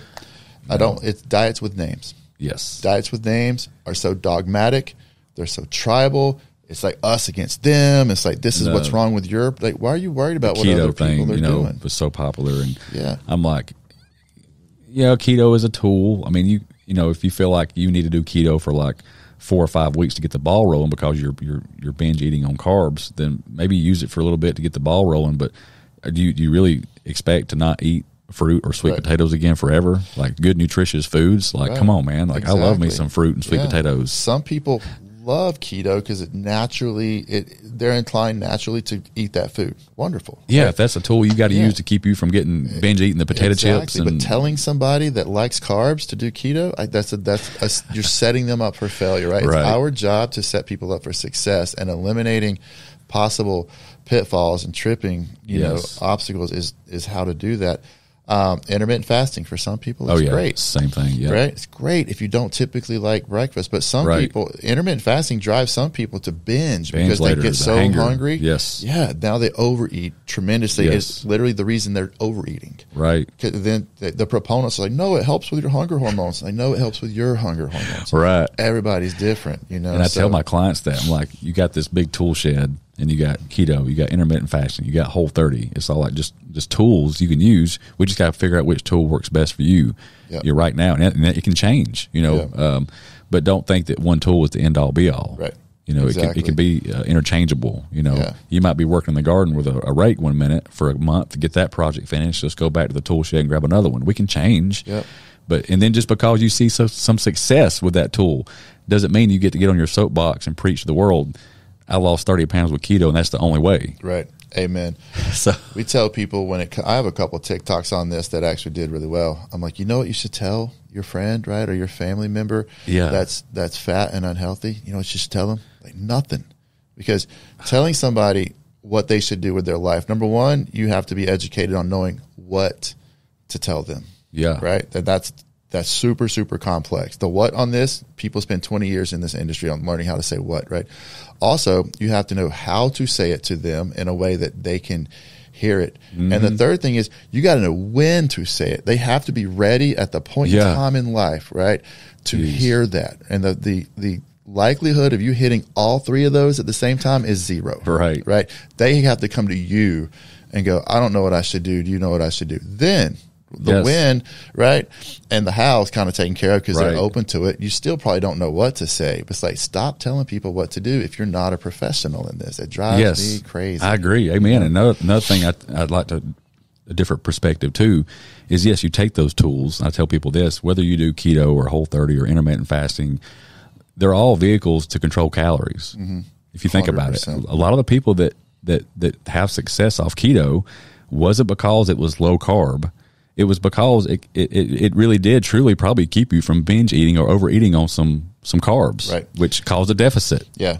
There's so many studies that show each one of these diets with names as compared to just intuitive controlled calories across the day, and the outcomes are always identical. Yes. A1C and fasting glucose, identical. Drops in cholesterol, identical. Yes. There's it's 100% calories. It is. Something that we were talking about before the show is there was a guy who very recently did something like 6 months on McDonald's diets, right? He ate just a little bit. He ate 1,500 calories a day, like 3 half meals. The Super Size Me guy from a few years ago literally gained. This new guy, he lost over 50 pounds and his cholesterol dropped 60 points. The guy that just recently did it, right? Yeah. And he did it, I think, for like 6 months. I might be botching that, but it's something like that. A few years ago, the Super Size Me guy did it for a month. He gained like 25 pounds, got fatty liver, felt terrible, and his health deteriorated so much in a month. He was 3,000 calories a meal, right, or something like that. Yeah. Insane. So this guy was like 1,500 a day, right? Where that guy was like 3,000 a meal. Yeah. And so his health deteriorated so fast in a month. His doctor said, "Dude, you got to stop this." Same garbage food. Yeah. Right? We're not telling y'all to eat McDonald's every day, right? But same exact food, same poor nutritional quality food. Well, one guy improved all of his health markers, right? Yeah. And one other guy drove them into the dirt, and the only difference was just the quantity of calories involved. It is. So, yep. And like you said earlier, you hit it on the head. If you need to use intermittent fasting tool to control that calories, that's fine. If you need to use keto right now, that's fine, but never think it's the end all be all. It truly is finding the what works best for you, and what works best for you, may not be for your friend or your sister or your mom. Right, 100%. So everybody's different. Yeah, you got to dial it in and know that everything that works, and you said it earlier, everything that works well for weight loss is just a vehicle to control calories. Yep. For fat loss, right? Yep. And so that's it. And I love when people want to debate us because we're very, very good at this, right? Not to sound arrogant, but this is where we spend so much time in researching. And I mean, we have hundreds of studies bookmarked for each topic, right? Ready to go. When someone, wants to kind of debate us on it, I'm like, read this study and then come back and debate me. And, you've kind of opened my eyes just today on a different angle that I need to kind of look at differently. Is I've always believed that, yes, dropping the weight with if it fits your macros type mentality is if that works, that's great. But at the same time, I'm a real big believer on feeding your body with whole foods, and that might dictate the results. But you're telling me that the fact that a person can significantly lower their body fat percentage and get that body fat down, even if it's through if it fits your macros. In other words, if it takes. We're not, and like I said, like he said earlier, we're not recommending anybody eat McDonald's to get your calories in. But if that's what it takes to pull off 60 pounds of body fat, you're telling me that outweighs, at the time being, any like health markers than it would a different angle. Right. Yeah. I mean, like we said, I hate saying this, right? Because we teach whole foods. We teach good quality nutrition. We teach gut health. We teach phytonutrition. And all that's great. But at the end of the day, research just supports that managing your calories drives health markers way more than the nutritional content of food. Now, obviously, if you starve yourself from any nutrition, a lot of obese people are incredibly malnourished, right? The more obese you are, typically, the more malnourished you are, because typically the more processed garbage you're eating. Right? Yeah. That's not doing anything good for you by any means. But the other issue is that we get a lot of people that have never eaten any healthy food ever. I know, I believe that, man. And they all they know is processed food. You can have a tremendous impact. You can save their life by going, okay, we're going to not cut out all the processed food. I do need you to eat protein, right? So start with breakfast, you know, or whatever. You got to eat whatever, even if you're doing protein shakes, whatever. Get your protein in, but let's just reduce your portion size. Let's reduce your meal frequency with the processed garbage. They'll get so much healthier. You know, and then the flip side of that, you get your yoga instructor that's like, hey, I just want to lose a few pounds or whatever. And all she does is eat perfectly. I know. You know it's what I mean? The non-GMO, organic. Everything's going to the farmer's market on the weekends. Yeah. And I love that. Those are so much easier as far as our philosophy goes. Yeah. But the research just supports, just cut the calories. All their markers of health, their inflammation markers like CRP go down. Glucose and A1C goes down, cholesterol goes down, liver loses fat. Like everybody, the whole body gets better. It's and I crazy. always pick on the 1,000-calorie organic non-GMO salad, because I tell people I've seen a lot of, just because something's healthy doesn't mean it's going to align with your weight loss goals. Amen. I see so many people eating healthy and they have good intentions, and that's what makes me sad is when I see people that goes from like eating fast food, but then they go to the restaurant and eat salads because they think it's healthier. That salad's got just as much calories in it as that fast food did. Right. You know, 3/4 of a cup of ranch has 1,000 calories, right? Yeah. And like, that's not healthy food. It's like, you know, not much is fattier than olive oil or avocados, right? So people that, you know, use a couple tablespoons on their salad and then throw an avocado on there, that's 1,400 calories. Right, man. So it's just all about the calories. You know, so we say calories first, nutritional concerns second. As far as losing fat. Now, that's a difference. If you're looking for, when you have the fat off, right? Let's focus on nutrition and habits and resistance training and other things. But to get the fat off, you got to pick the path of least resistance with the highest likelihood of success. And again, asking someone that has never eaten a chicken breast, to just eat chicken and rice all day, they're going to quit. Right? So you have to protect people from themselves until you've had time for your changes and your advice to slowly permeate their identity and slowly start to get the change where you can make bigger steps, right? It takes a while to prime that person's psyche to even believe that they can do it. Yeah, and like most of my meal plans that I design for people it's a good balance. I tell people, look, I've even in the fine print that I send it says, hey, this is a good balance of whole foods and what I call fun foods. So like, for example, I give them options. Like, here's your more like gold standard dinner or lunch, you know, with your sweet potato, greens, whether it be some kind of like even sliced up red potatoes or your Brussels sprouts, some kind of meat.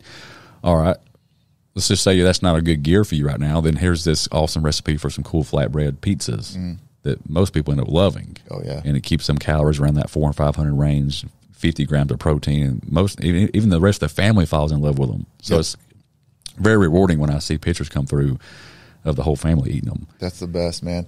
You know, same with we love.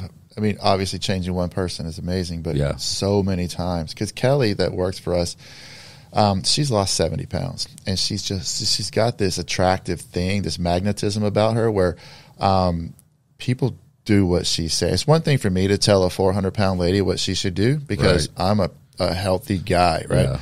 And she's like, you don't understand my story. And I don't. I've helped, you know, hundreds of women just like her, but I can't say I've walked in your shoes. Well, Kelly can be like, ma'am, sit down. This is what we're going to do. And when she does it so lovingly, but also she's like, this is what you're going to do. This is what I need you to do. Man.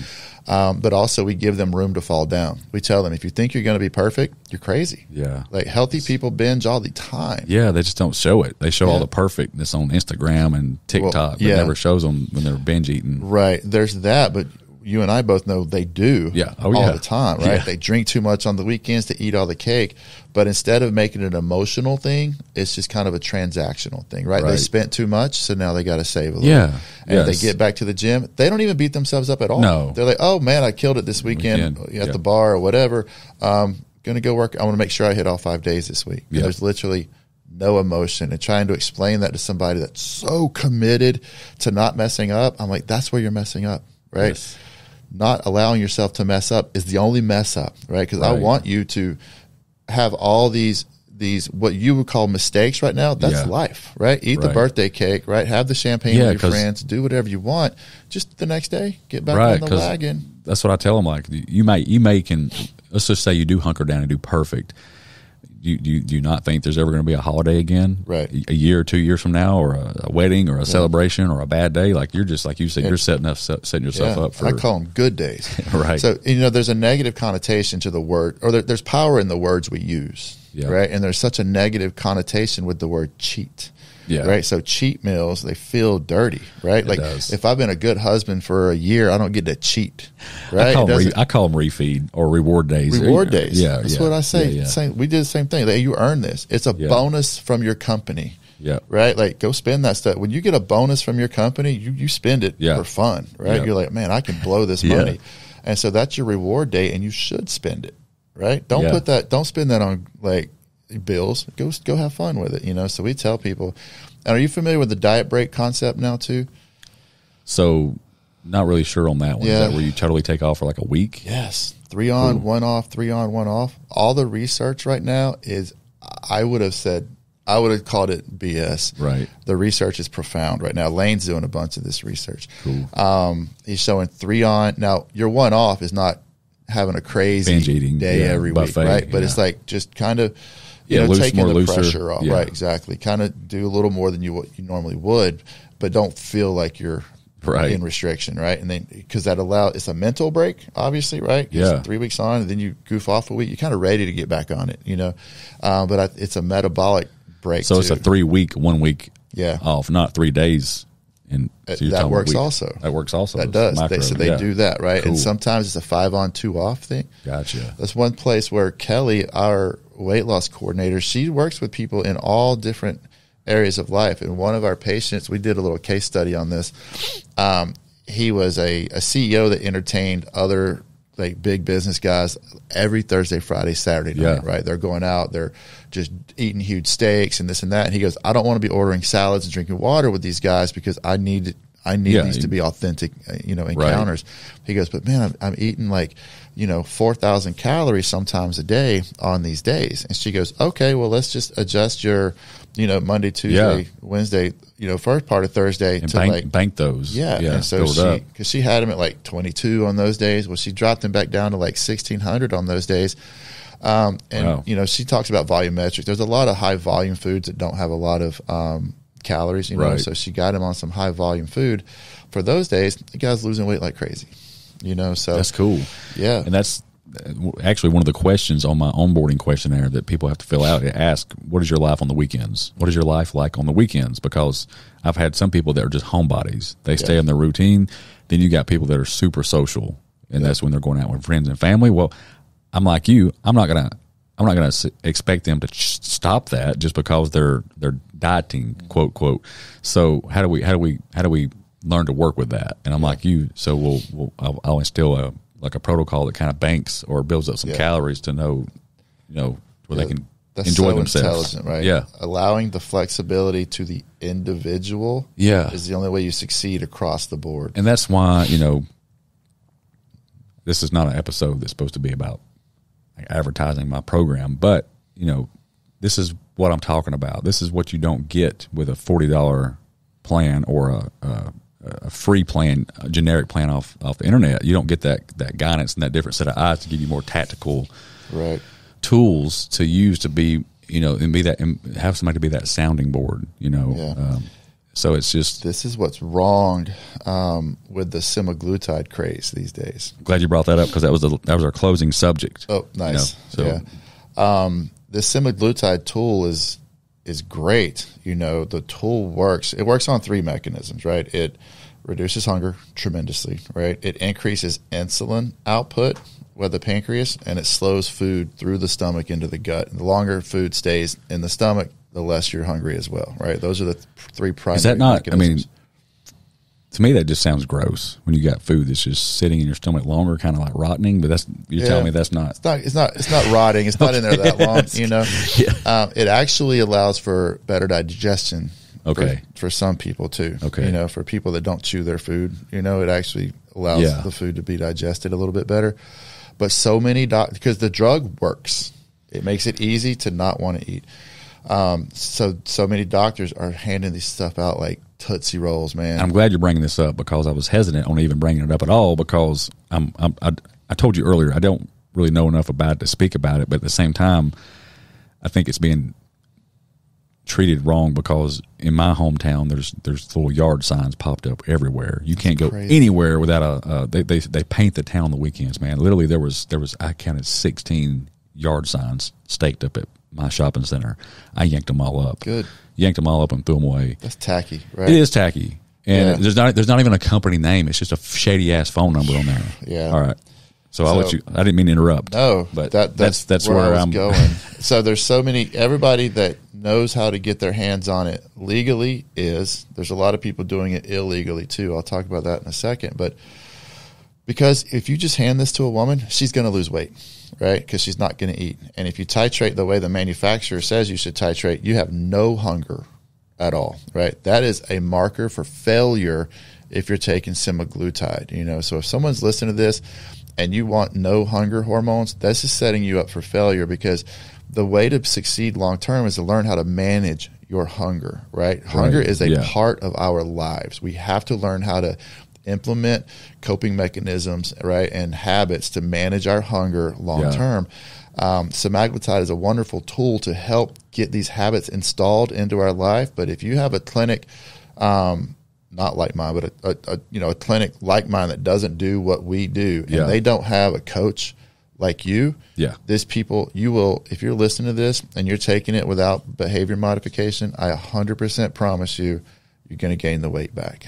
You have to address the reasons the weight was put on in the first place, you know? So, I know you and your approach, you're going to evaluate the individual person.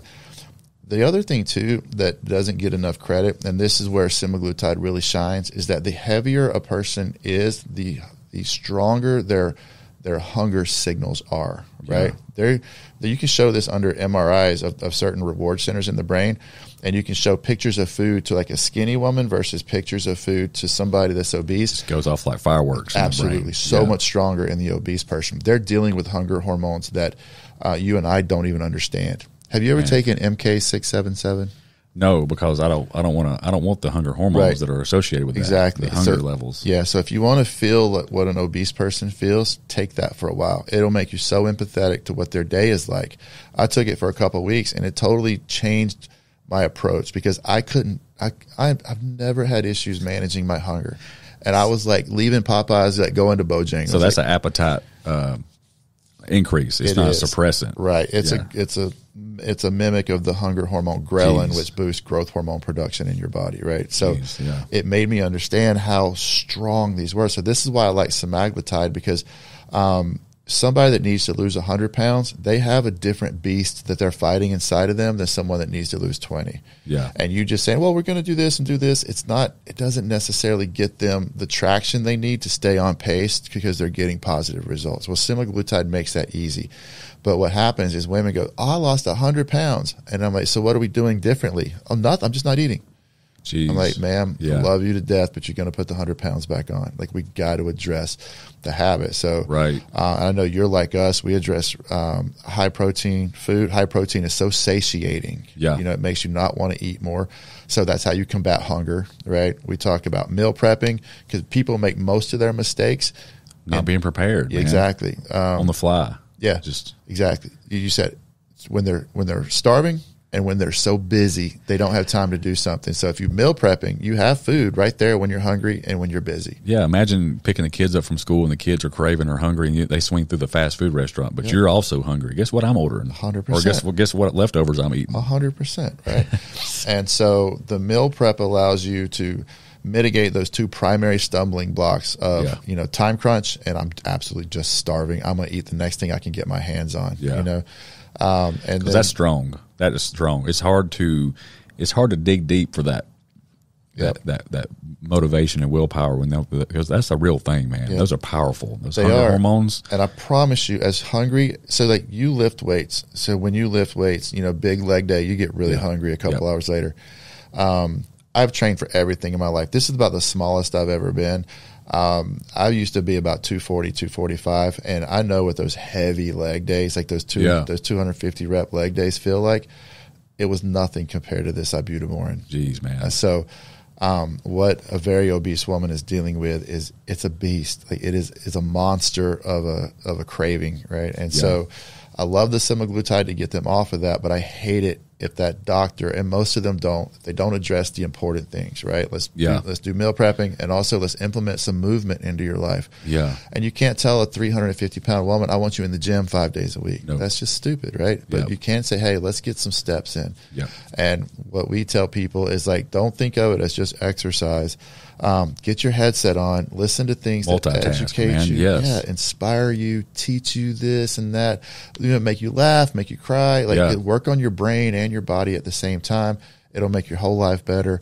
Semaglutide is a double-edged sword. It is, it's the best weight loss drug ever, but when you just rely on it to eliminate hunger, and you feel like the total elimination of hunger is a marker of success, you're setting yourself up for future failure. And how does a person know that their clinic they're going to get this is legit? You said something earlier that was kind of, you said the first red flag. If they can walk in and get it the same day, that's probably a red flag. Yeah, glad you said that. The only legal ways to get this is you have to have a prescription in your name, right? So let's say Keith was walking into my clinic. He's like, I want some semaglutide. And if I gave him a shot of it that day, obviously there's no prescription with your name on it, right? I just pulled it out. It's kind of illegal? It's not kind of. It's extremely illegal. It's highly unethical and extremely illegal. The only two ways to get it legally is you go to like CVS, Walgreens, Costco, Publix, right? And you get a prescription with your name on it because the doctor sent you there with a prescription.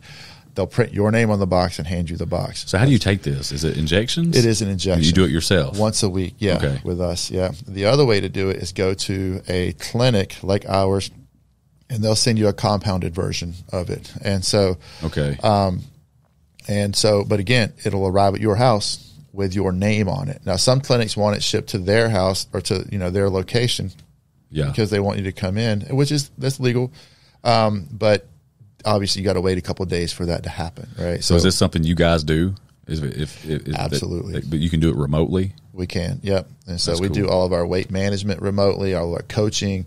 We have an app with all this education that we trip and the change management that we employ. See, I didn't know that. I thought you had to go like in person every so often to do this, the semaglutide. So a lot of clinics don't understand how to do the drop shipping model the way we do. And also they know that they want to entice you with a cheap, come on in, it's $25 your first day and only $99 for your first month. Right. Because you have to titrate up on this stuff over time, right? So the introductory offer, because you're getting so little of the drug, can be very cheap. But people see that, it's only $2.99 a month. Well, for your first month or two, and then all of a sudden they're like, hey, it's $4.99 a month. You need more, And so there's all these bait and switch issues with it.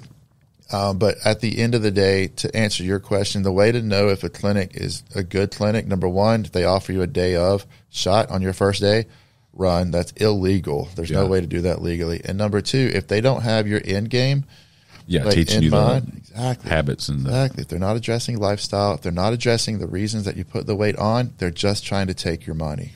So it's got to be sustainability based. And the other thing is, the reason you don't want to do this wrong is because we don't make new fat cells typically, right? We're born with a set number of fat cells, and we keep those fat cells throughout our life.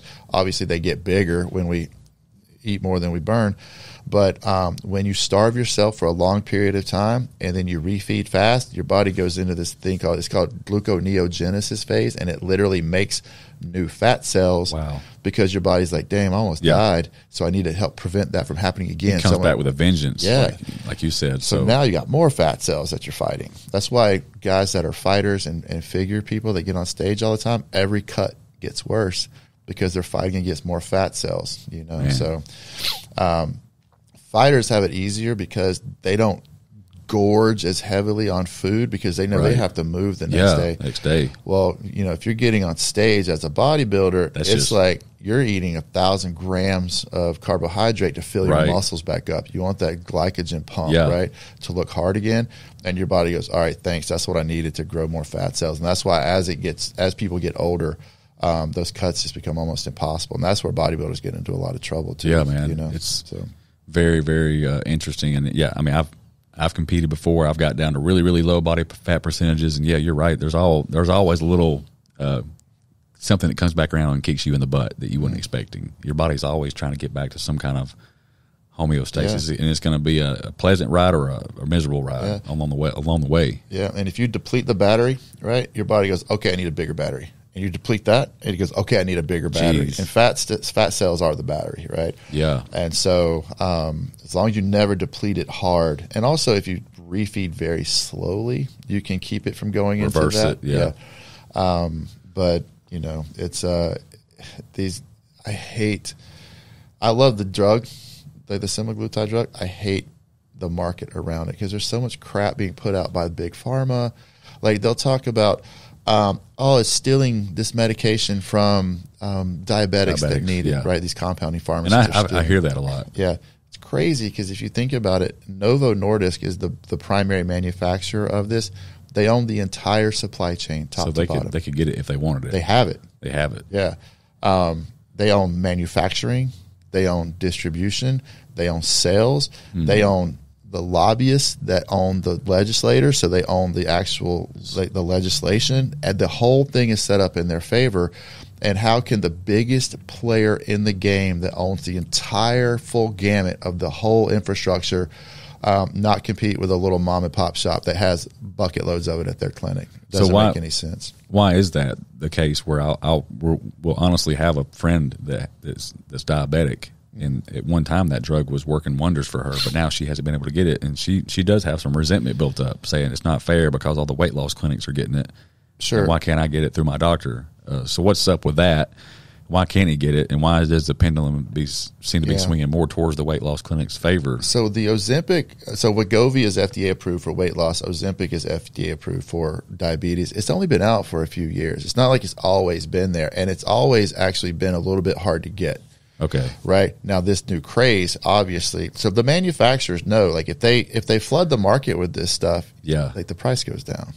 Gotcha. Right. It's supply and demand. You got to keep supply tight in order to keep demand high, in order to keep prices high. They know what they're doing with this. It's a money game for them. And also this goes out, if you are a diabetic and you're looking to get this stuff, talk to a compounding pharmacy. It's available all over the country, just not through the commercial avenue. And again, the commercial avenue owns the entire infrastructure, right? Yeah. So it's a little bit of sleight of hand. They're throwing these ads out to guilt people into not buying the compounded version. So I'm glad you brought that up. I'll tell my friend about the compounding pharmacy or whatever it is. There is a couple in town, but I'm sitting here like, well, what's keeping people that's in her situation from just saying, all right, my doctor can't get it for me, I'm going to take a little bit of control here and then go to one of these more professional weight loss clinics. Does that work too? Absolutely. And so I'll tell you what, I would rather us manage someone in that situation than their doctor, because their doctor just goes, okay, here's the prescribed dosing schedule, take it. Their doctor's not going to talk to them about reducing adiposity, and like we were saying earlier, body fat drives glucose levels more than anything else, more than dietary carbohydrate intake, right? Yeah. And so the way to fix your diabetes is to lose weight. Now, these drugs help lose weight for sure, but again, if you're not going to do it sustainably, then you're not going to eliminate those diabetic levels of blood glucose sustainably either. So, the same thing that makes you successful makes that drug, the approach of managing diabetes, successful, because you got to get the weight off of the diabetic. I agree. And do you guys take insurance? No. Okay, so I guess that would be like the only, like, if a woman's like a stay-at-home mom or whatever, and she's got good insurance, or got the daddy's paying for it, right? The baby's daddy, they might not be able to afford stuff out of pocket versus insurance. But at the same time, I'm like, it might be worth saving up budgeting for that if it helps you get healthier. Right, 100%. You know, we're not legally allowed to say that we cure diabetes, right? The FDA would slap anybody for saying that. But I can definitely say this, that hundreds and hundreds of our patients no longer register as diabetics looking at their A1Cs and fasting glucose levels, you know? Right. So, yeah, I mean, what's that? Again, this is going to sound like a sales thing, and I almost don't want to say this, but, like, what's that worth? Yeah. Right? No, Diabetes is expensive. That's and what I the tell lifestyle people. is just terrible, you know? Yeah. So right. we can't take insurance because they tell us how to do all these things, and it's not. You lose control. We lose control, and if they had your best interest at heart, we would totally follow that. But they have accountants right. developing their protocols, right? And it's like it's all about risk mitigation and loss mitigation. And I'm just like, what about the patient's outcome, right? Like, what about the best result for the patient? Right. That gets more expensive for them, so they don't worry about it. So we won't let an insurance company tell us what's best for you because we know what's best for you. And ours is science-based. It's not finance-backed, right? And so it's a tough world, man. Insurance and pharmaceuticals, they drive healthcare so bad that if you truly want an honest opinion, you have to go to a cash-only service or hire a consultant or something like that. Yeah, and like we just said, you know, have an open mind. And yes, and so many people get too caught up in that insurance thing. They think that's the only way. And I can't afford anything that don't have insurance. Well, like you just said, can you afford not to take a different approach? Yeah. You know, what's it going to look like if you stay on the same path for 5 years? Yeah. What's the medical bill is going to look like then? So have an open mind. Right. It may not cost as much as you think. Everybody's got these fixated dollar amounts. Well, even if it is a little bit out of your norm, I think it's worth budgeting for. You can probably cut back on some expenses for a couple of months, 6 months to allow you to get healthy. Right. Isn't that worth it? If you had to cut back on the getting your nails done or whatever it is, you know, a little bit to budget for this. Yeah. And you just get one body, you get one brain, you get one heart, you know, it's the asset that we should protect at the highest value. It's the highest value asset you have. Right. Yeah. And like your body, in my opinion, so it's the metaphor that we use is, you know, if you're on an airplane and it loses pressure, like you put your mask on first, right? Because if you're trying to put your kid's mask on and then you pass out, well, both of you are in trouble. And we look at health like that too. Like we all have to take care of ourselves first. Like you can't be the wife you want to be or the husband you want to be or the dad you want to be if you're in terrible shape, you know. And no one's tougher on obese people than people who have lost 100 or 200 pounds because they know the contrast of what they were to what they are. They know the trajectory of their quality of life, and they know how much more engaged and involved and active they are.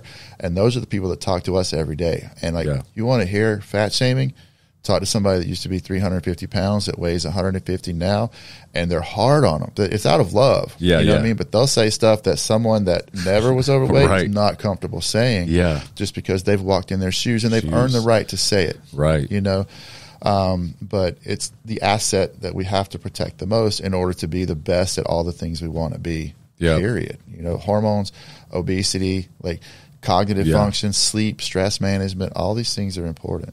Yep, and so many of my female clients, the moms, they're busy mamas. They're always busy, and they've put their health on the back burner for so long. You know, being a busy wife, a mom, and they feel guilty as soon as they start taking a little bit of that away. I'm like, I have to tell them, like you just said. I'm like, these kids are only like 5, 7, and 8. They need their mama around for a lot longer. They also need to see the role model. Yes, set the examples. Set the example. Because you don't want your kids going through this when they get your age. They need to understand fitness is important, like you said. Like there's so many things I did with my kids that I wish I could go back because I would be like, now this is. I didn't know it until I was older, right? Yeah. But like, you got to set all these examples, and like we're saying, what's more important than taking care of your body? You know, there's other things that need to be shown as well, but start there and they'll figure all the rest of the stuff out. It's rare that you see high performers in any industry that are out of shape and, you know, that don't take care of their body first because they know in order to perform highly, I got to take care of my body. Yeah. Right. Because then you don't have the energy, you don't have the motivation. But that discipline involved in making you take care of your body also translates into your business. All the other areas, all man. the other things too. Better employee, better wife, a better friend. Yeah. All that good the stuff. saying, like, the way you do anything is the way you do everything. Yeah. You know, start there and like start with your body, because the energy levels that you have as a healthy person will carry you into anywhere you want to go. Where like the fatigue you have when you're out of shape will keep you from going there. You know, I'm so big on that. Yeah. So. You see a guy that's lost, 100 pounds, and then he glows different. The confidence is different. He's done got a promotion at work. 100%. The sex life is better at home. He's setting good examples for his children. Yeah. Like things are flowing. Man, that's like, what's the price on that? Yeah. And what is the price? Yeah, and you said the mom. I mean, that's the toughest job in the world, right? Yeah. That requires the most energy in the world. So you want to set yourself up for success and keep your body ready. It takes prioritization. It does. You got to carve out that hour in the morning. Yeah, because so many of my clients, that's the biggest thing I hear is, they even come to me saying, hey, I need help, but I don't have a lot of time. They want help, but they don't have a lot of time, Gosh, we all have time for the stuff that's most important. Right, 24 hours, man. Yep. And so people don't want to hear that right when you say it. Oh, no. But when you're like, look, like, I'm not judging you, but let's be honest. How much Netflix do we watch? How much time are we on our phone? Right. And do you carve out? Yes. And the hour. And the other thing that I like to tell people, they're like, I just don't have the energy to work out. And I'm like, that's why you got to work out. If you don't have the energy to work out, that's why you have to work out, right? Yeah. If you don't have the time or the money to meal prep, that is exactly why you meal prep, to save time and energy, and you work out in order to get better energy levels. Yeah, man. So. And I know we'll close it out with this last statement. I know you'll agree and can feel it, but sometimes it sucks when we feel like we want it for them more than they do for themselves. Because me and you have seen people come through the other side so many times. It's possible, but they just can't see it. That person has just been living this life, and they've got, quite frankly, used to they think the norm is just feeling like shit every day. They can't even fathom the idea of feeling better and feeling lighter on their feet and blood work going good and better relationships and more energy. That's just a whole different realm, but it's possible because me and you see it every day with people. Sure. Probably half of our clients have never been healthy for a day, right? Yeah. They were unhealthy kids, adolescents, teenagers, and then into adulthood. Yeah. And it is tough, but it goes back to, there's two categories on this for us. There's the what to say, how to say it, and when to say it. And the when is up to we have to learn what to say and how to say it, right? Yeah. But the when is up to them. They got to be ready to hear it, right? So if it's that rock bottom moment, or they're just like sick and tired of being sick and tired, those things come together. And the other thing is the change that you and I implement to people. It has to be done right, right? And so the Atomic Habits, we give every weight loss patient that book. Yeah, that's how much I believe in it, right? And so it shows them how to manage the psychology of change, right? In forming good habits and breaking bad habits. But it gives them it's the best book on habits ever made, right? And that's all. Our health is just a result of our habits. So we're big on that. But it, like you're saying, the timing is the one thing we don't have control over. We have control over our protocols, our communication methods, our education levels, our expertise, but they got to be ready. And if they're not, just show them love and be like, 6 months from now, a year from now, when you're ready, I would love to be a part of your success story, So that's kind of how we roll with it. Same here. I've had conversations like that a year ago, and they just wasn't ready yet. They to me, they truly wasn't sick and tired enough yet. Yep. But then they came back to me a year later, like, "Oh, I'm ready now." They're like begging for help. Yeah. In our weight loss consult, we literally asked them, "Why now?" Yeah, like why flat now? out, it says it on the slide. Yeah, why now? And you'll get some powerful responses, man. I got blood work back from my doctor, and he said if I didn't change this, I was going to be in trouble. We had a lady last week that said, my mom had a heart attack, and I'm literally in worse shape than she is. You know what I mean? Yeah. And people are just like, my kid's calling me fat, or my husband just doesn't look at me the way, or my wife doesn't look, she's not as attracted to me as it used to. Or some guys are just like, I just can't, I'm terrible in the bedroom right now because I'm in such bad shape. There's all these things. You know what it is kind of more than anything? It's the picture that someone took of them. It's always the holiday pictures, man. That's what did it for me. You know, the holidays coming up and everybody's taking pictures, you know, Thanksgiving, Christmas, and it's like, whoa. I just stay flexed the whole time I'm at a party. That way nobody. But that picture that you're not expecting from the side view. It's terrible, yeah. Yeah, and people are like, I had no idea I looked like that. Yes. Right? Yeah. And so whatever the moment is to get them ready, it's a powerful moment for them, right? Yeah. Because to say, I'm ready to change everything about myself and my life, you know, physically, not everywhere else.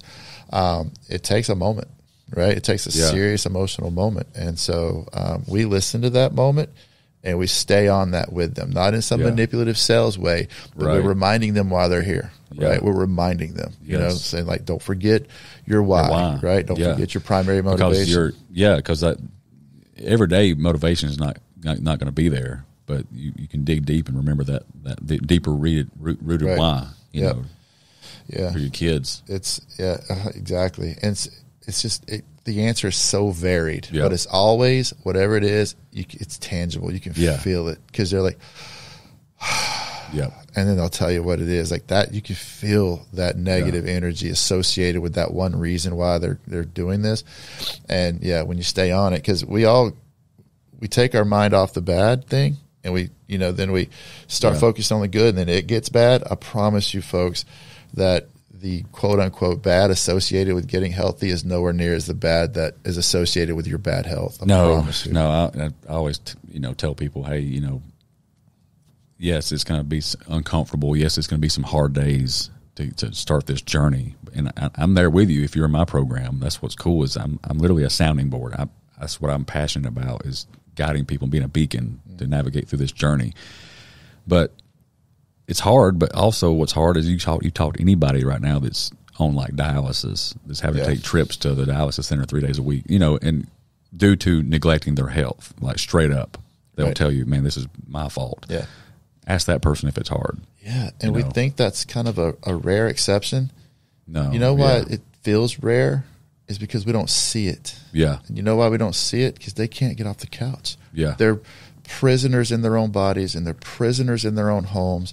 And it's so, like, my wife was she's a nurse practitioner now, but she was a home health nurse for years. She did nothing but drive around 7-8 visits a day to people that couldn't get out of their house.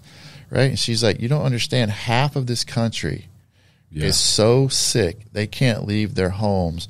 And because they don't leave their homes, we don't see it, and we don't have to think about it, and it's not ever present. And so when you're in that world, and when you're a nurse, when you're a doctor, when you work in cardiology, when you work in cancer, if you're an obesity type medical professional, that's all you see, and it's a lot more real. And so I wish the average person that's kind of flirting with being very unhealthy can see that and be exposed to that just for a day.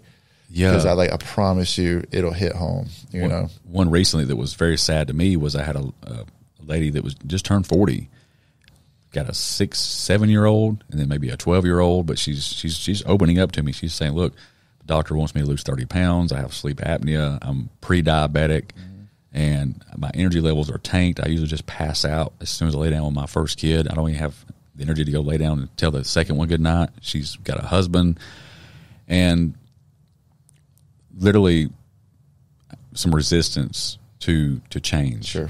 But yet this person it just reads screaming help. Yep. They need help so bad, but they don't think they're really that bad yet. Yep. Because they're not like laid up in a hospital or, you know, whatever. But I'm like, oh my gosh, that's terrible. That is a terrible way to live, you know, at any age, but especially 40 with youngins. And I'm like, man, and they don't understand. It's not like if they don't change, something may happen. Right. Yeah. Right? If they don't change, something is happening. Something is happening in your body right now, right? Your body's rusting, kind of. I mean, you know, it's a weird word, but it's you're on a collision course with something terrible. Like, you got to reroute that. And all those things that you just said, 30 pounds fixes all of them. Yeah. Right? If she's like 40 pounds heavy, 30 pounds fixes all of that. Her energy's back, her blood glucose is back, all her things are fixed. But there's resistance and change because, you know, there's vulnerability, right? Yeah. You feel naked and scared, right? You're giving someone else control over your life. There's a lot to it. Yeah, psychological. But just, I mean, it's worth it. You know, is. and nothing in this world is as scary as bad health. You know, on my email signature, it says a healthy body is a resort, a sick body is a prison. Yeah. You know, and I'm such a big believer in that. I love that. So let's close it out with that statement, man. Say it again. It says a healthy body is a resort for the soul, a sick body is a prison. I love it, man. Yeah. Well, Brandon, I appreciate you being on. This will go down in the history as my longest episode ever. Right at 2 hours. It's probably going to be a 2-part. Man, it went by fast. 2-hour episode. So this for listeners, this may be broke up into two parts. So Brandon, I appreciate you being on. And for people that want to learn more about you and watch some of your videos, where can they find you? YouTube, lowtnation.com, YouTube, TikTok, the website. That's where most of our stuff is. Yeah. And I appreciate the opportunity, man. I just appreciate your philosophy, because in our industry and in your world, there's so many charlatans and snake oil salesmen, and it's rare to run across somebody that's just so concerned about the person that you could help. Yes. You know, and so my girlfriend, she's heard me say this 1,000 times, where I've always, you know, it's always been, it would have been really easy for me to become more of a snake oil salesman, because, you know, there's a lot more money to be made in that. But I just never could bring myself to doing it that way. You know, I could, you know, even at the supplement shop, there's so many products that I could be posting every day as the end all be all, and, you know, 30-day fix, you know, this and that. I just don't do it. I don't do it like most shops would. Yep. It's just not in me. Well, that's why you attract the people that you do, you know. Yeah. So it looks, every time I've been over there, that place was killing it. So I think they appreciate your approach and your philosophy. So yeah, and for any of my local people that's listening to this, if you want to reach out to me and get more information about the services that Brandon offers, feel free to do that. I have a really simple form that you can fill out that will get that ball rolling. One of his team members will reach out to you usually within 24 hours, and super nice people. Usually it's Evan. Yeah. But appreciate you guys jumping on, and we'll catch you next time. Thank you for listening to another episode. If you receive any value from the show, please share, subscribe, and give us a rating.